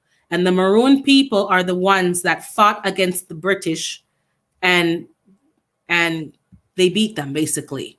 We weren't an independent nation, but they were allocated as an independent nation. And the government of Jamaica is now trying to redefine this region of land that really belongs to the Maroon nation within Jamaica, the Maroon people, because of what they did and how they fought. There's a treaty and some kind of document, and they have rights to this land. And now there's a dispute within Jamaica about that. And they're a sovereign nation within Jamaica. So if you guys want to look up the maroon people in Jamaica, look up that. My family's from Maypen and Spanish Town's a rough area. I've been there a couple times. Rough. Mind you, I'm not really a scaredy cat person. I walk anywhere. I don't walk with looking rich and all that kind of way. I just look simple, so I don't really get bothered with people. They don't bother me. But Spanish Town's a rough area.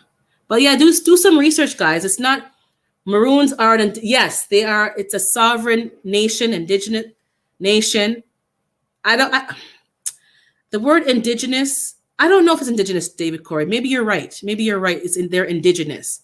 I'm not sure if they came there in the trade, the Atlantic slave trade, or they were already there. Maybe you're right. I think I'm mixing up some of my facts. But they're a sovereign nation.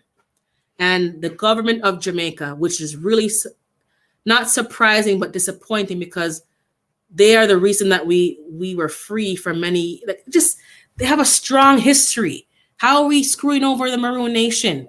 You expect some things from outsiders, but not from us, national Jamaicans. So do some research, guys. There's a lot going on in the world. Even in the U.S., there's stuff going on. Just become familiar with what's happening. It's not just, all black and white. But stop buying aluminum foil, guys. Let's stop buying aluminum foil. Let's change some of the things that we're buying. Let's stop supporting these. These companies are destroying other countries. They're destroying other countries. They're destroying them. And we go there as tourists. We buy a couple of drinks, some trinkets. We go into the hotels, and the hotels, they're not paying taxes. None of the revenue that you think is going to these islands for their vacations is really going to the island. Let me just tell you that. They don't pay taxes. There's many companies in Jamaica that every 5 years they rename or rebrand themselves, because that's the time limit that they get tax-free exemptions. So there's a reason why every 5 years you see they're rebranding or renaming, or they'll let another member of their family become the CEO, like one of the children, because it's technically a new company, a new owner. Yeah. So you think you're going to, whenever you go to an island, whenever you go anywhere, tip your servers, tip the people, give them a little something, because the hotel ain't giving them much, and they're not the company, the hotel, all those chains. I don't want to call their names, but the names. They're not paying taxes, and that's how countries get their revenue.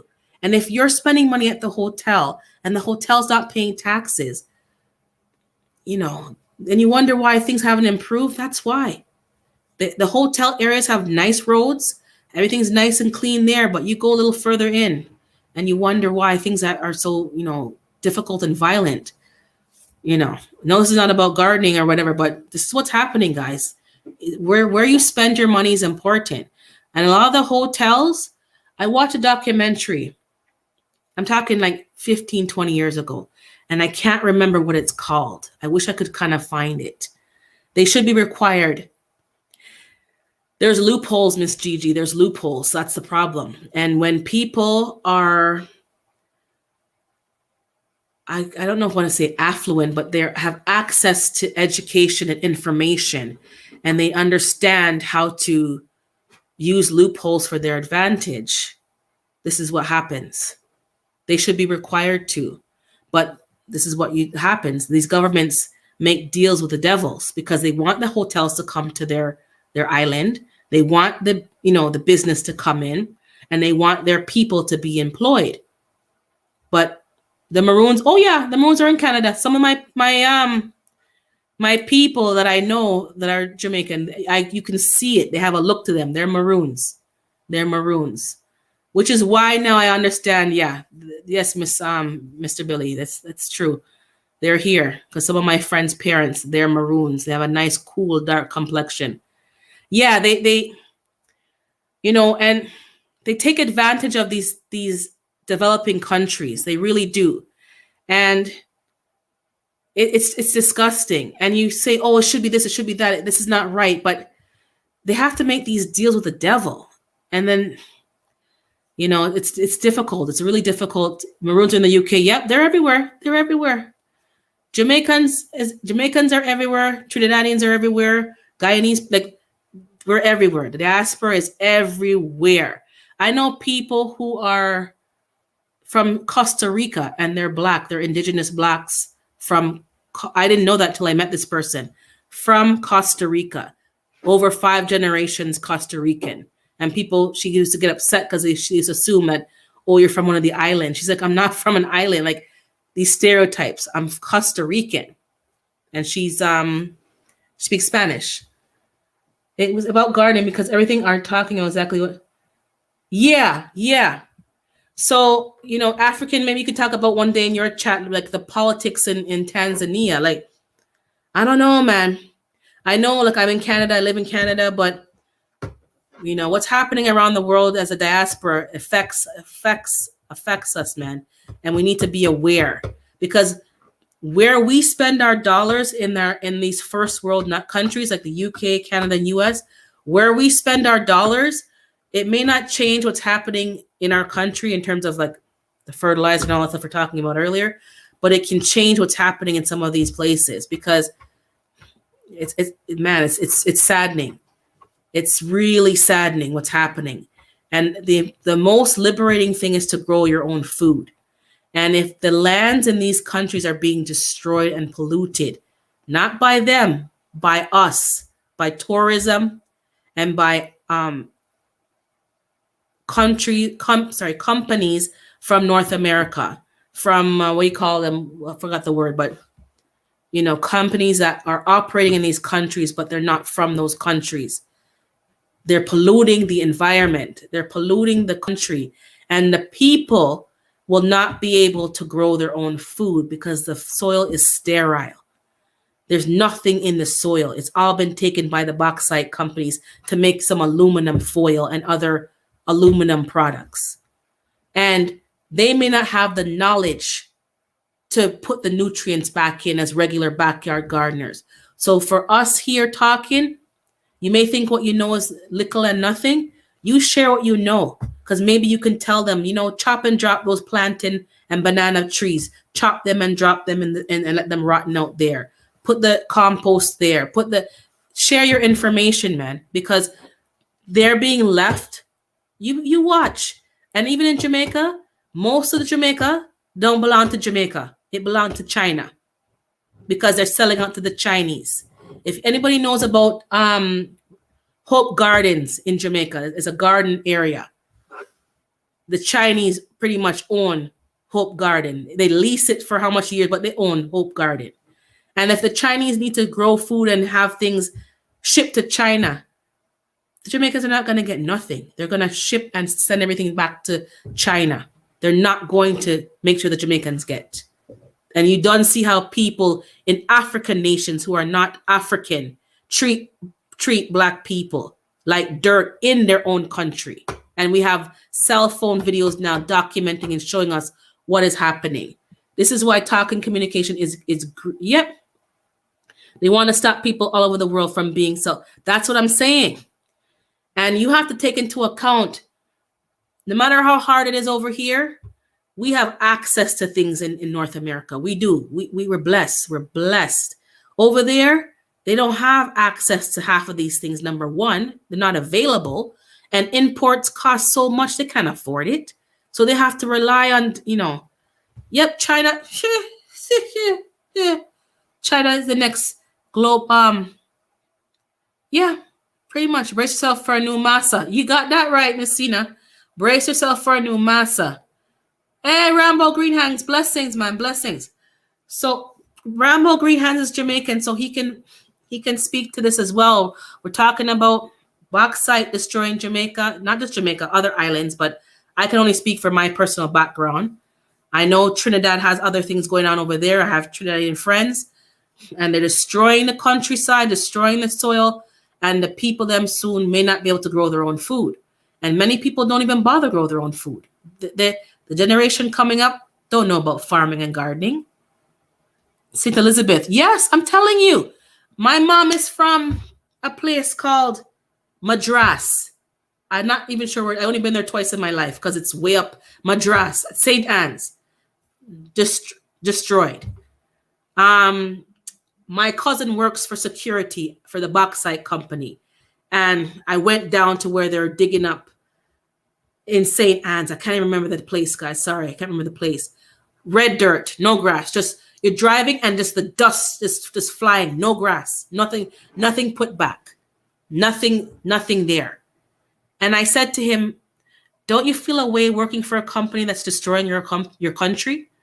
And him say, he understands the big picture, but you have to work, right? You have to pay your bills. They mess up the whole pair. Yep. St. Elizabeth. Tell me if I'm wrong. St. Elizabeth was that the St. Anne's is the garden parish. St. Elizabeth is what? Known for what? Something it's known for. Can't remember. But just destroy. I can't stress to you guys who are maybe not from the islands. They're destroying the land. And these are people who don't have access to when they process. Yep, aluminum. I was telling them Rambo because my family is the bread basket. That's it. Thank you, the bread basket. My family's from St. Anne's, and I'm not too far from Discovery Bay, Runaway Bay, Ocho Rios side. I'm always on that side often. I'm always at Puerto Rico, and I see the bauxite ships regularly, and I see that plant regularly. And we have to be aware of what's happening and how we're spending our money.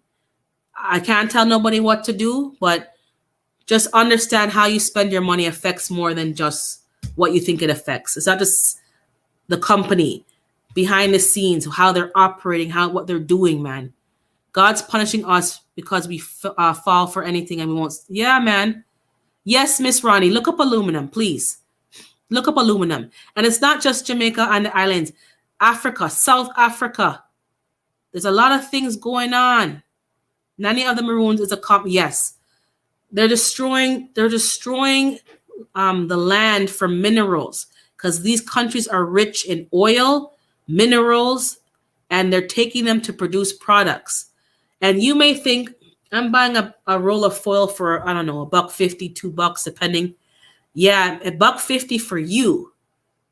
But the damage that it's done in that country may be thousands and millions of dollars because the effects of what that $2 roll of foil has cost. I'm telling you, man, we need to think about the convenience that we have in North America comes at a cost. Yes, David, don't put foil around your food. It leaches into your food. We need to go back to like Dutch stove, Dutch oven. Don't use them little non-stick Teflon foolery. None of that stuff. It's toxic to us. And the price that people are paying to get those minerals in these countries is not worth it, man. They're not paid. The staff ain't paid nothing. The country ain't paid nothing. They ain't getting no tax money. They ain't getting nothing to put back into their country to help their own people so we can have a roll of foil or whatever other products that we have here. Saran wrap. Nah, man. We got to change what we're doing, guys. We have to. And if you don't understand what I'm talking about, trust me, you can find documentaries just to explain it better than I'm explaining it to understand what's happening in this world. What we're buying for convenience has some side effects. It's not, the lemon's not worth the squeeze as far as I'm concerned. And they don't tell you. They don't tell you what's happening behind the scenes. So guys, let me know what you think. If anyone wants to come up, you can come up. Let me put the link back in. Sorry, give me a second. Put the link back in. Let me just put that back in for y'all. Want to come up? Dehydration and freeze drying Miss. I got a freeze dryer this year. I spent some money the last, I would say 6 months. I spent some money, and I've also worked with my family to say, okay, how can we work together to purchase some stuff? And if I do get chickens, it's going to be a family thing. Like I'm going to try to get them involved to help purchase the coop or the materials and the chickens, and all the eggs is shared amongst all of us. I may have them here at my house raising them because my house is the most kind of secluded in the backyard. I don't have people watching my backyard, but we're all like work together, guys. I'm not saying by any means I'm doing any of this by myself. Some things by myself, yes, but I'm working. Work smarter, don't work harder. If you're blessed to have family, I'm not talking your immediate family. I'm talking like maybe like I have my sister who lives not too far. You have siblings and their family. You can say, okay, you can focus on this. I'll focus on that. Or, I have a pressure canner at my house, but I'm not only canning my food. Anything that my parents' garden is growing, I'm going to can them. And then they have their own stash at their house, and I have my stash at my house. Just because you don't have a pressure canner doesn't mean that you can't work together with somebody and you buy all the jars, your own jars, and you come over to the house and they show you how to can the stuff. And when you get little money, you buy your own canner. You can work together. I have a dehydrator, Miss G Mama. I got it. And I'm going to be all my scallion and chives, no longer going to be just in the freezer. I'm going to dehydrate them because I cannot rely on the freezer. It doesn't make sense. Yes, it tastes good in the freezer. It stays fresher, but I'm going to be drying my stuff. Apple slices, I'm going to dry my own apples, and dried fruit, you just dry them and put them in a jar. Pressure canning, I'm going to be doing more my regular canning with tomato sauce. And the pressure canner I got because I want to can meat. That's the whole point. I cannot freeze all the meat, so I'm going to start canning the meat. The lemon is not worth the squeeze. Yeah. That's what I don't know if it's the lemon or the juice isn't worth this. There's some saying. I make up my own saying. Sometimes I modify them. Sorry, I'm going to go back to Rambo said something. I'm going to read it. It's the pollution that comes off of the production of the aluminum is not the plants ain't clean, and the waste production is toxic, and nothing grows in that soil, and the dust that's what I was driving in the area. I was in Jamaica 2019. Yes, right before the pandemic. I would say maybe March, and there was a water shortage. My uncle did not tell me that there was a water shortage because he knew that I would not be on no plane coming nowhere. So when we get down there, we had water because we have tanks, but we had to be very light-handed. So I would have to go to the beach to go have my beach time and to go bathe at the beach because they had water down there. So I'm going down to the beach to really have a good bathe off and hole up fresh, because when I go back to my house, I have to be very stingy with the water because he has cattle to water, chickens, and me having a 20-minute shower ain't going to cut nothing. So yeah, I noticed that when I'm driving around the area. We went to the bauxite plant because my cousin worked there, and they said that we can fill our barrels with their chlorinated water. And when I went down there and see the dust in the place, it was so upsetting. I'm loving your idea. Okay, I see you, Rambo. Hold on, let's see if I know how to do this. Add to stream. Hi, Natch. What's up? What's up, Rambo? And I'm really loving the conversation that you're having. It's amazing. But I'm not going to be on here too long because I'm actually waiting for someone in a car park. So. No problem. And I know you're in a different time zone. Yeah, literally, I don't live with the one in St. Elizabeth. I don't live too far from it. Like literally, as a kid, I've seen the devastation. Because every time you're going up Spurgeon Hill, which is going up to like Mandeville, all you can see is a toxic soil, and there's nothing growing around it. Literally, all the stuff and the dust particle. It can cause a lot of cancer-based items as well to develop. That's why people are getting. That's exactly why you wonder why people in Jamaica get so much cancer. It's they lived in the bauxite plant. They lived in the dust. If there was I think there is definitely a better way to do things. Absolutely. But I'm sorry to say, but these people who are there doing it right now, they ain't caring about nothing. All they need or want is the elements from the soil, nothing else. They don't care about no one or nothing else. Sad, but it's the truth. You know what? It's just so upsetting. And I think they're taking advantage because, developing country, they just take advantage, man. And the poor people, like, can you imagine people in Jamaica who are living like a simple life in the country are being ravaged by cancer, and you don't know there's no good health care there. So I how are know, they gonna? and they How didn't are they even gonna? need those things back in the days. Like you didn't even hear nothing about that cancer stuff, and hardly anybody even knew what the hell it is. But even if they had it, they because obviously they treated themselves a lot more herb based rather than going Right, to right. doctors. So a lot of the things that they were doing in the past, they were actually probably curing themselves anyway, and didn't even know it. You got And that right. They're curing themselves exactly because you know, all them bush and they do their washout and they do their, yeah, obviously we knew there was a lot of chemical things that we were using and other things, but obviously now I think the limit, the amount of chemicals that was used back then is yeah, so less than what they're using now. That obviously that back then you wouldn't even know the effect of anything. Is the concentration of chemicals within everything we have as human beings right now? It's 1,000 times more toxic than before. correct. More toxic, and man, it's scary, man. I'm telling you, it's scary because the people are really left helpless almost in a way because they don't have the health care over there to be dealing with all these, and they don't have the money because everything in Jamaica is money. You Everything can in get help. Jamaica You is can a get good money. healthcare as long as you have the money.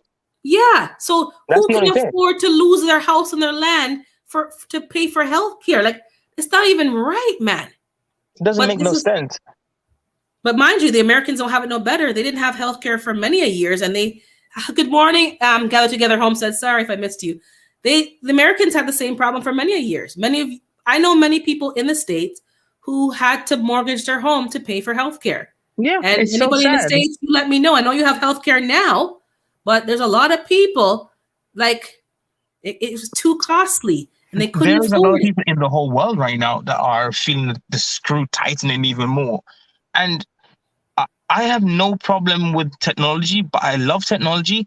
But it's the devastation that we've actually caused to achieve it, And sometimes these people out here, they have great technology right now that for somehow these people who invent these beautiful things that are for us, not against us, in terms it's going to be something that everybody can have and it's something that's free, they somehow disappear when they invent something beautiful for some reason or the other. I've read in a few articles and a little bit of research and stuff. I'm like, why the hell do the good stuff just disappear? And even what you just said about technology, like I don't mind technology either, but now Hmm. I'm thinking to myself, what is the point of technology? For me to have how many conveniences do I personally need? Like are some of the things that we're requiring really necessary? Like, Not yes, everything. technology is good. Don't get me wrong. And it Hmm. improves things, it frees up our time, we're more efficient, we're more productive. But Yeah. some of the conveniences that I have, do I really need them? Not all of it. Not And all that's of what it. we all have to think about. Like, again, the lemon's not worth the squeeze. I have the Hmm. convenience over here in Canada, but somebody's paying for it and paying dearly for it somewhere else. Yep. Do I need to have I don't know, whatever I'm talking about? Do I need an automatic fan? Do I need a sensor, top sensor? Heat finder that has lithium from a country that there's all these layers. Do I need all this stuff? No. They're telling me it, and I'm getting it because it's convenient, but I'm not understanding the price that somebody's paying for it. And we need to start asking these questions. Yeah, I have a cell phone, and I have 5 old cell phones that I just have sitting around, full of mineral. Can we not reuse some of these things instead of going back and destroying somebody's country? I don't know. I don't know the answer. I'm just talking. I'm just saying, like asking Absolutely. questions. Urban has been great to You kind of know, keep you company, but unfortunately, I gotta go. no problem. You have a good day, man. Take care in the Stay UK. blessed, sis. Much love, yeah? Take it Bless. easy, guys. Bless. Take it easy. Yeah, Sina man. saying the population is a planned worker. Let me see here. Okay. Now we don't use our own muscles. Yeah, like there's a balance. He made some good point. Like there's a balance. Don't get me wrong. I'm not saying we go back to the dark ages. I'm not saying that at all by any means. But depopulation is a planned working system that, yeah, that's right, Miss Sina. That's right. And we love convenience. We love, and it's not just convenience. We're just so wasteful. Like the amount of things that I have and I've used, and it's not me personally, it's society. It's cheaper and more convenient to buy something than to get it repaired. And that's not me. That's society. I went to go fix my cell phone. I had to buy a new cell phone because I dropped it. You know, my own negligence, and it was more expensive to fix the screen than for me to buy a phone, which is why I bought a new phone. Not because I really wanted to, because my phone was fine. The camera was clear and crisp. It worked great, and I had no problems with it. But society makes it easier for you to buy something new. It's not worth fixing. It's not worth repairing. The parts are too like it's not worth it. That's systemic. That's not just us as individuals being wasteful. So I had to buy a new phone. So now I have an old phone here that's just sitting here that has good components that could be taken apart and used to do something else or to do fix a phone. Miss Judy saying RV life has broken me from a lot of yeah. I don't know, like yeah. It's things are changing for me too as well. Like, you know, the convenience, and we just got to change some of the things that we're doing. Some of the things that we thought we need, we really don't need them. And there's nothing wrong with having them if it's already set up and it's there. But I don't know. When you see how people are living, even in Canada, and I'm sure in the States, you guys can attest to it. You go to some neighborhoods, and I have somebody in my circle who works with the foster care system and works with different networks of the government, and how people are living, you'd be astonished. Like they're living like they're in a slum, and this is in North America. So even in our own countries, there's a distinct difference between the rich, the working class, and the impoverished. There's 3 or 4 tiers. There's the rich and wealthy, the working class, maybe the working poor, and then the completely impoverished.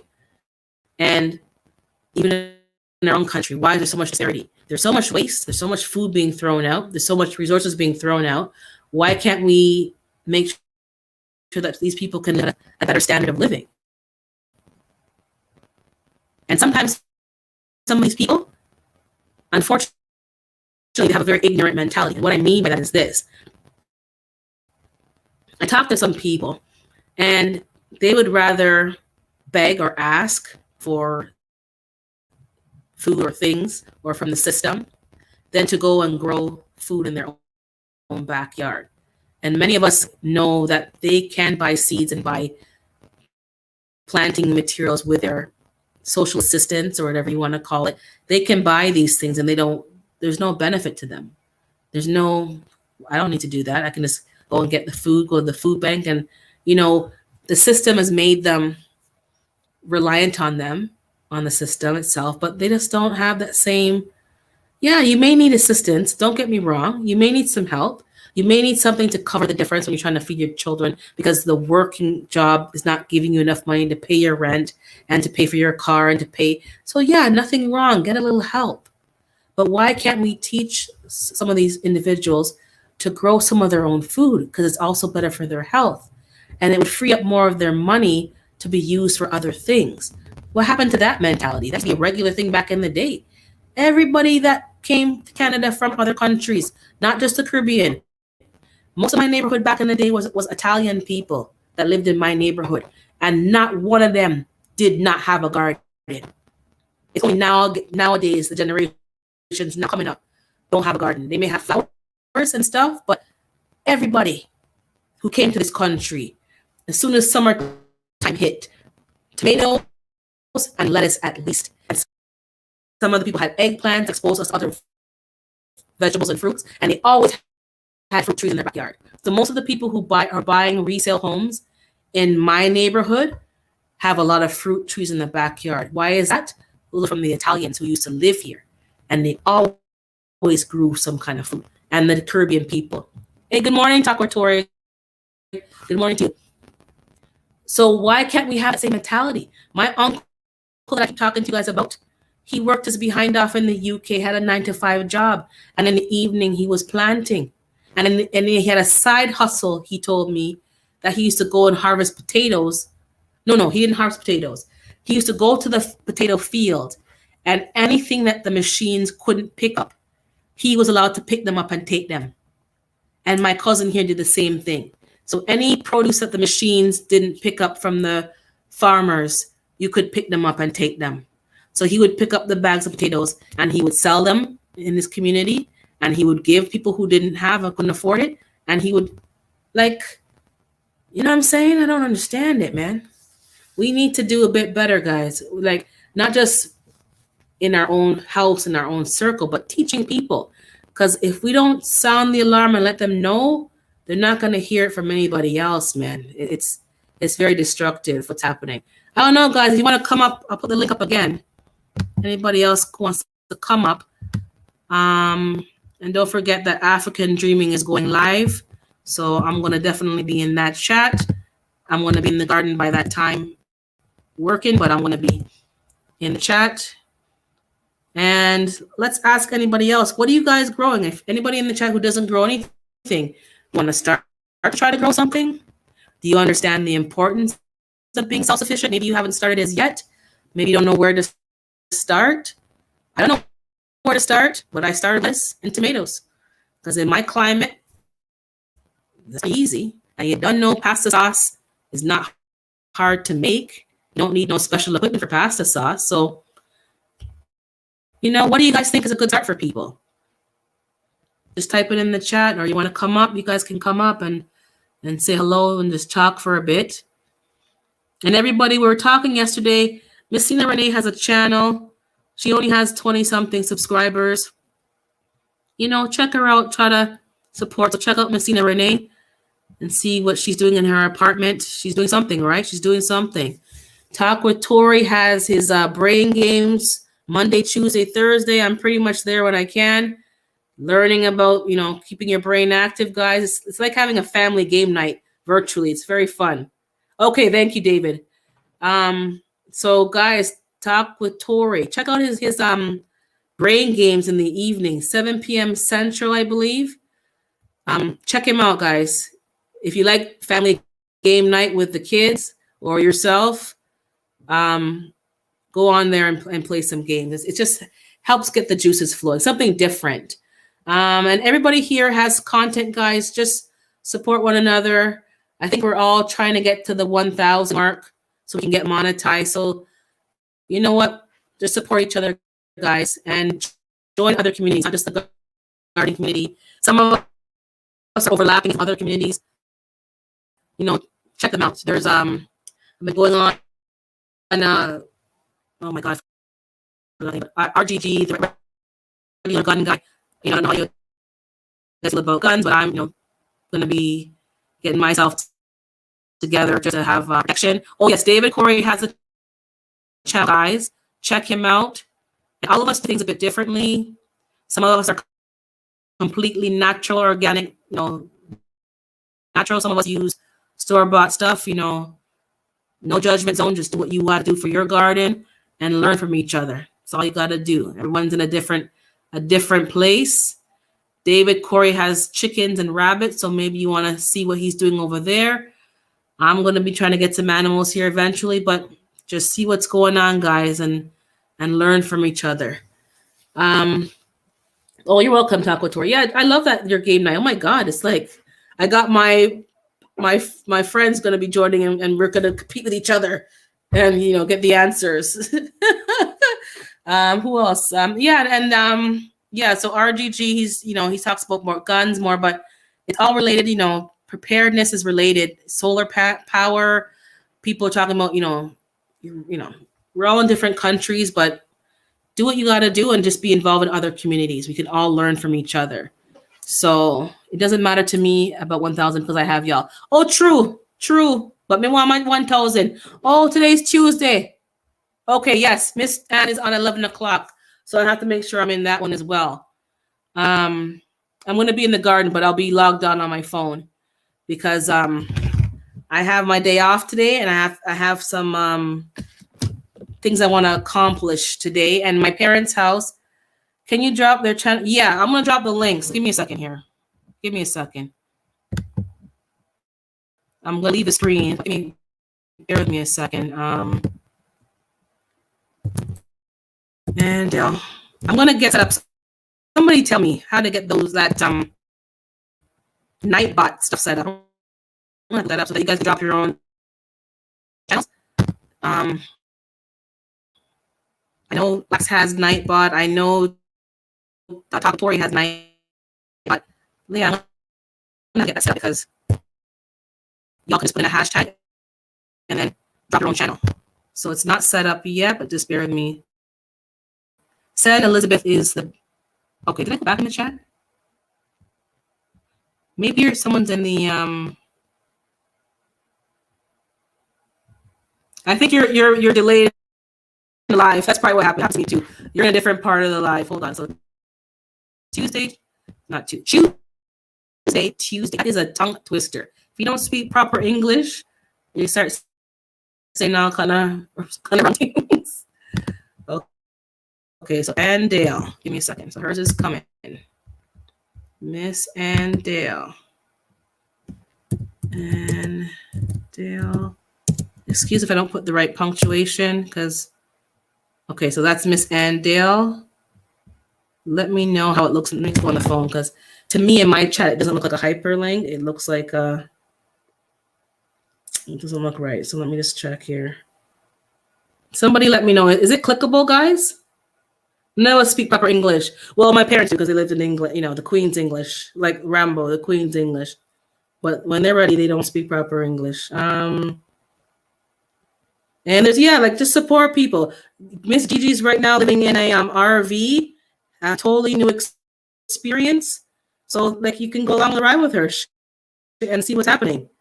Her and her husband, Eco Neighbor, are on a journey, and they have their chickens, and they have their chickens outside. Like a lot of change. So okay, it is a link. Okay, guys, make sure that you guys see it now. Okay, so check out Miss Gigi. Everybody feels kind of staticky. Okay, I'm not sure what happened. Let me drop the links and I'll see if I can fix that. Just give me a second, because I think I know why. And sometimes my internet here is a little jacked up, so I'm gonna have to maybe go to my parents' house in the mornings and do this live. Today I'm getting a delivery at my parents' house. They ordered those big bags of soil, the 1 cubic yards. It's getting delivered today, so I'm gonna be I'm gonna record from there and show you what's happening at their garden. I'm not gonna go live there. You need Sina? Okay, give me a second. You need Sina, and I'm looking for... Yes, Miss Sina. All right, take care. All right, guys, take care. Stick with Sina. I'm going to drop your link, Sina. Just give me a second, but they'll find... Let me drop Sina's link. My goodness. Sometimes this computer does not do what I want it to do. So give me a second. Sina. Renee.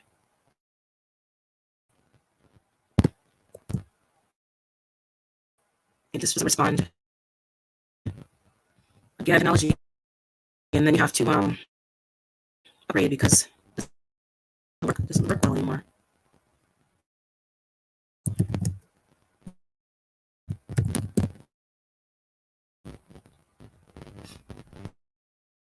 Okay, so we're trying to get Sina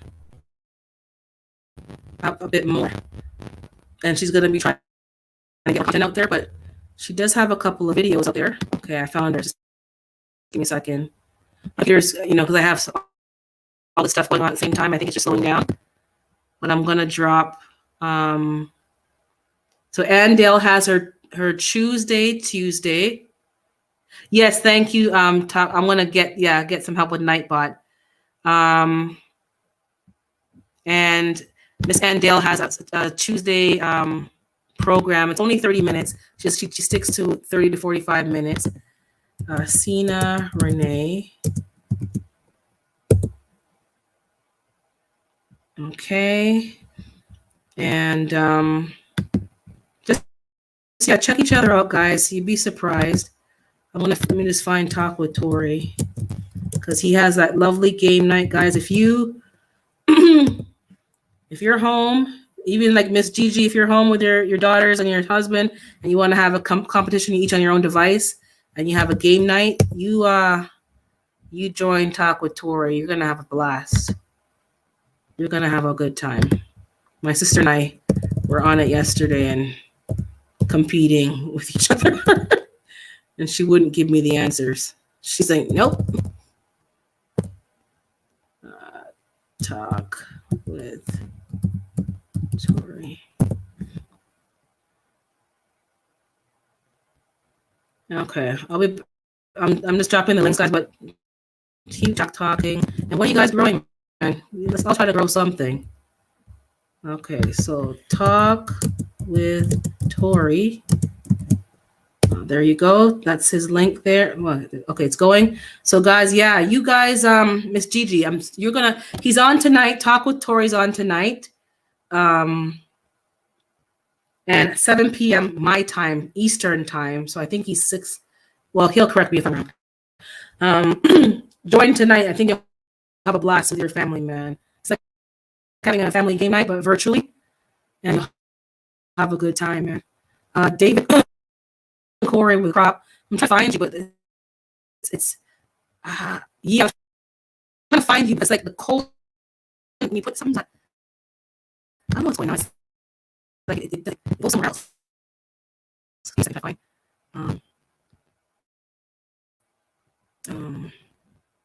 David Corey.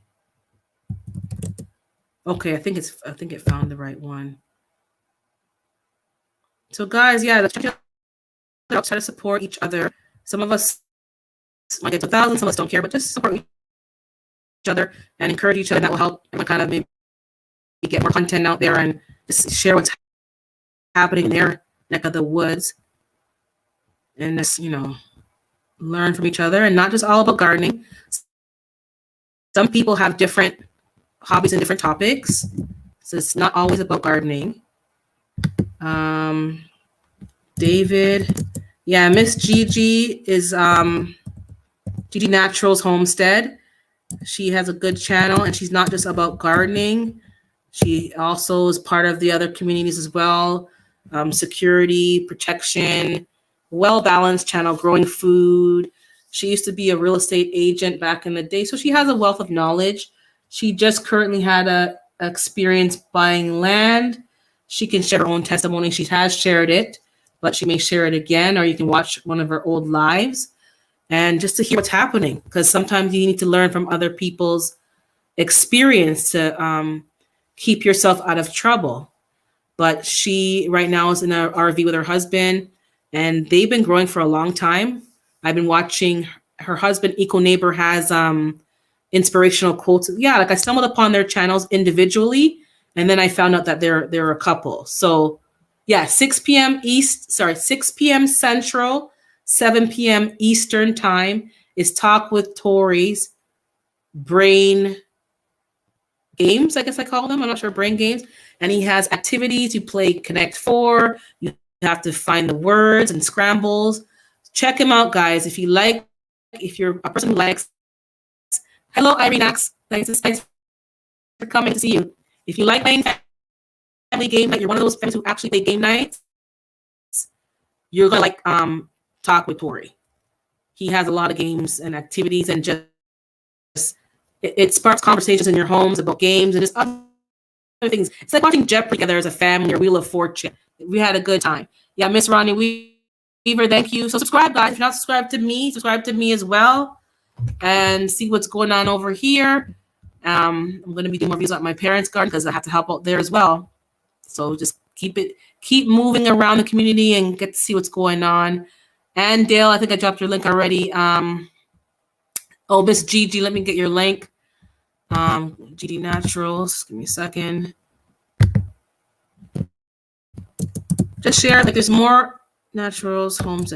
There's more than enough to go around, guys. Let's just share the wealth. There's more than enough to go around. I don't know if you guys heard YouTube made how much millions of dollars in profits last year alone. So there's enough to go around. Share the wealth. Subscribe to each other, support, thumbs up each other, help each other, get monetized. Nothing wrong with being monetized.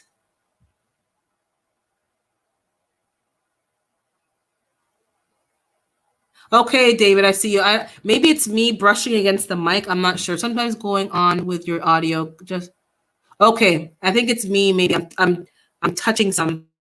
But I do have a headset I can use next time to have a direct feed. So Gigi, Gigi goes live at 5 today. Okay, Eastern. So that's every Tuesday.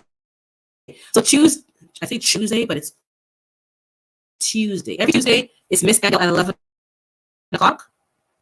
Also, African Dreaming goes on every Wednesday, sorry, Tuesday.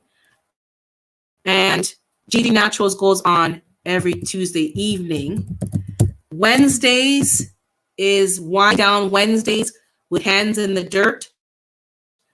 So if you don't know him, Hands in the Dirt.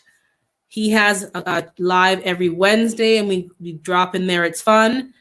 And check them out. And usually the everyday life of an OCD-ish chick works with Hands in the Dirt and Micro Farmer, and they rotate lives on Saturday. And just check out each other, guys. I'm going to get the Nightbot going. I'm going to look up that, and then you guys can drop your own links next time. But just share the wealth.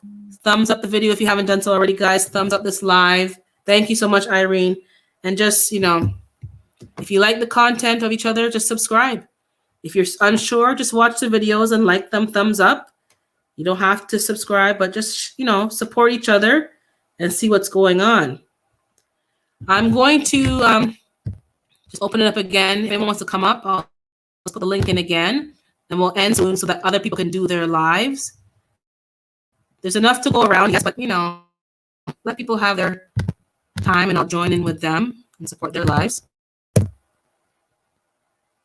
Okay, guys, remember, support Miss Gigi, support Miss Andale, support Talk with Tori, David Core, the Crop, Miss Irene Nax has a channel as well. You can look up her search. Nax, she has a channel. Support her as well. Check her out.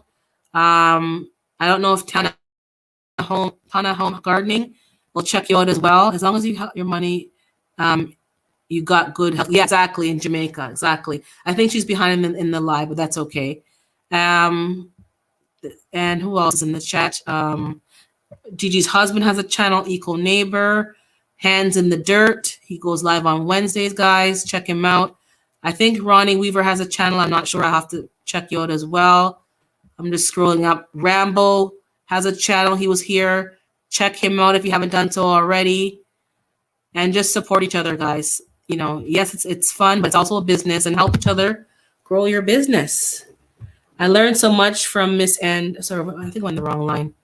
Yeah, don't miss Miss Andale. I learned so much. Yeah, you learn so much, and you get exposed to different things. Anne has a lot of gifts, and she's just a sweet person. She has a positive energy about her, and she just gives positive energy. And that's sometimes so lacking nowadays, guys. There's so much negativity, and people are so toxic. Yeah, I'm still going African, but I'm going to be in your live, so don't worry. Yeah, man, just drop the links, guys. This enough to go around. Not Netflix. YouTube made how much $1 million? Let me look it up. Let me tell you how much $1 trillion they make off of our backs and off of our content. Let me just Google it. Or whosoever find it faster, you tell me, because this phone, my God, it's freezing up. I think I have to reboot my phone. There's too much going on. Oh my God. Yeah, something's going on. Okay. How much did YouTube make? 2021. YouTube worldwide revenues amount to $8.6 billion US dollars in the fourth quarter of 2021, representing a 25% year-over-year increase. That's only the fourth quarter. That's not even for the year, guys. So think about that. Some people are very selfish. Let's not be selfish. Share the wealth, share the information, drop people's links, help support their channel. We're all doing something a bit different, and we have our own personalities as well. And that's about it. But today, guys, let me drop African Dreaming's link, because he wasn't here when we dropped them. African Dreaming is going live. And if you're able able to go on his live in, check out his channel. He's being country in another country, and that means he's from Texas, and he and his wife have relocated to Tanzania in the continent, and he's living life over there and growing food and learning to grow food and different climate, different soil, and just doing its thing. And so just go check him out, because that's, I'm in Africa, never been there yet, so it's good to live vicariously through that. So check out African Dreaming. He's also on Instagram. I know that I have him on Instagram. So if you're on Instagram, he's also as African Dreaming. African with a K, Dreaming without the G, but I'm going to drop it, pulling it up now. And join his live. And Miss Andale, I think it kind of overlaps, but you can go in 2 windows, guys. You can be in 2 windows and be on 2 chats. So support Andale so that she can get her watch hours, and give her a thumbs up, regardless. African Dreaming, okay. 8.6 billion dollars US is what I keep saying Netflix. Obviously, I want to watch Netflix. Is what YouTube made in the 4th quarter of 2021. Not the entire fiscal year, guys. Just the 4th quarter. So when you encounter people who are being mean and selfish on this platform and just not wanting to, you subscribe to whoever you want to subscribe to. No one's telling anybody anything. Just don't be stingy with your subscriptions. Thumbs up people. Watch their videos. There's how many billion people in the world? There's more than enough to go around. And most of us have multiple account names. So we can, give one person more than one subscription. So help it out. Help them out, man. Help them out. Help them out, guys. That's a lot of dough. Yeah, that's for the 4th quarter. That's 23%. It says 23% year-over-year increase. So it doesn't cost anything to be kind. It doesn't, as Miss Andale, she's so, kind and helpful. So guys, I'm going to call it a quits for today. Thank you for coming by. I really appreciate it. It's my first time using StreamYard. I'm going to get the Nightbot thing set up, hopefully sooner than later, so you guys can drop your links. Check out people's channels. And again, Miss Andale's today, 11 o'clock Eastern. Oh, Miss, yes, I don't support back Miss Irene, but it depends. As I said, if people like the content support, you can't make them. I don't know. See what, I'm entering Walter. Okay, take care, Miss Gigi. Enjoy your day. Miss Andale's live. African Dreaming is going live. And Gigi's going to be live at 5 p.m. today, guys. So charge your phones, get them ready, and support one another. Have a wonderful day, guys. Have a blessed day. Stay safe. Enjoy the moment. And be kind to each other. Doesn't cost anything to be kind. Pay it forward, guys. Thanks for joining. Take care.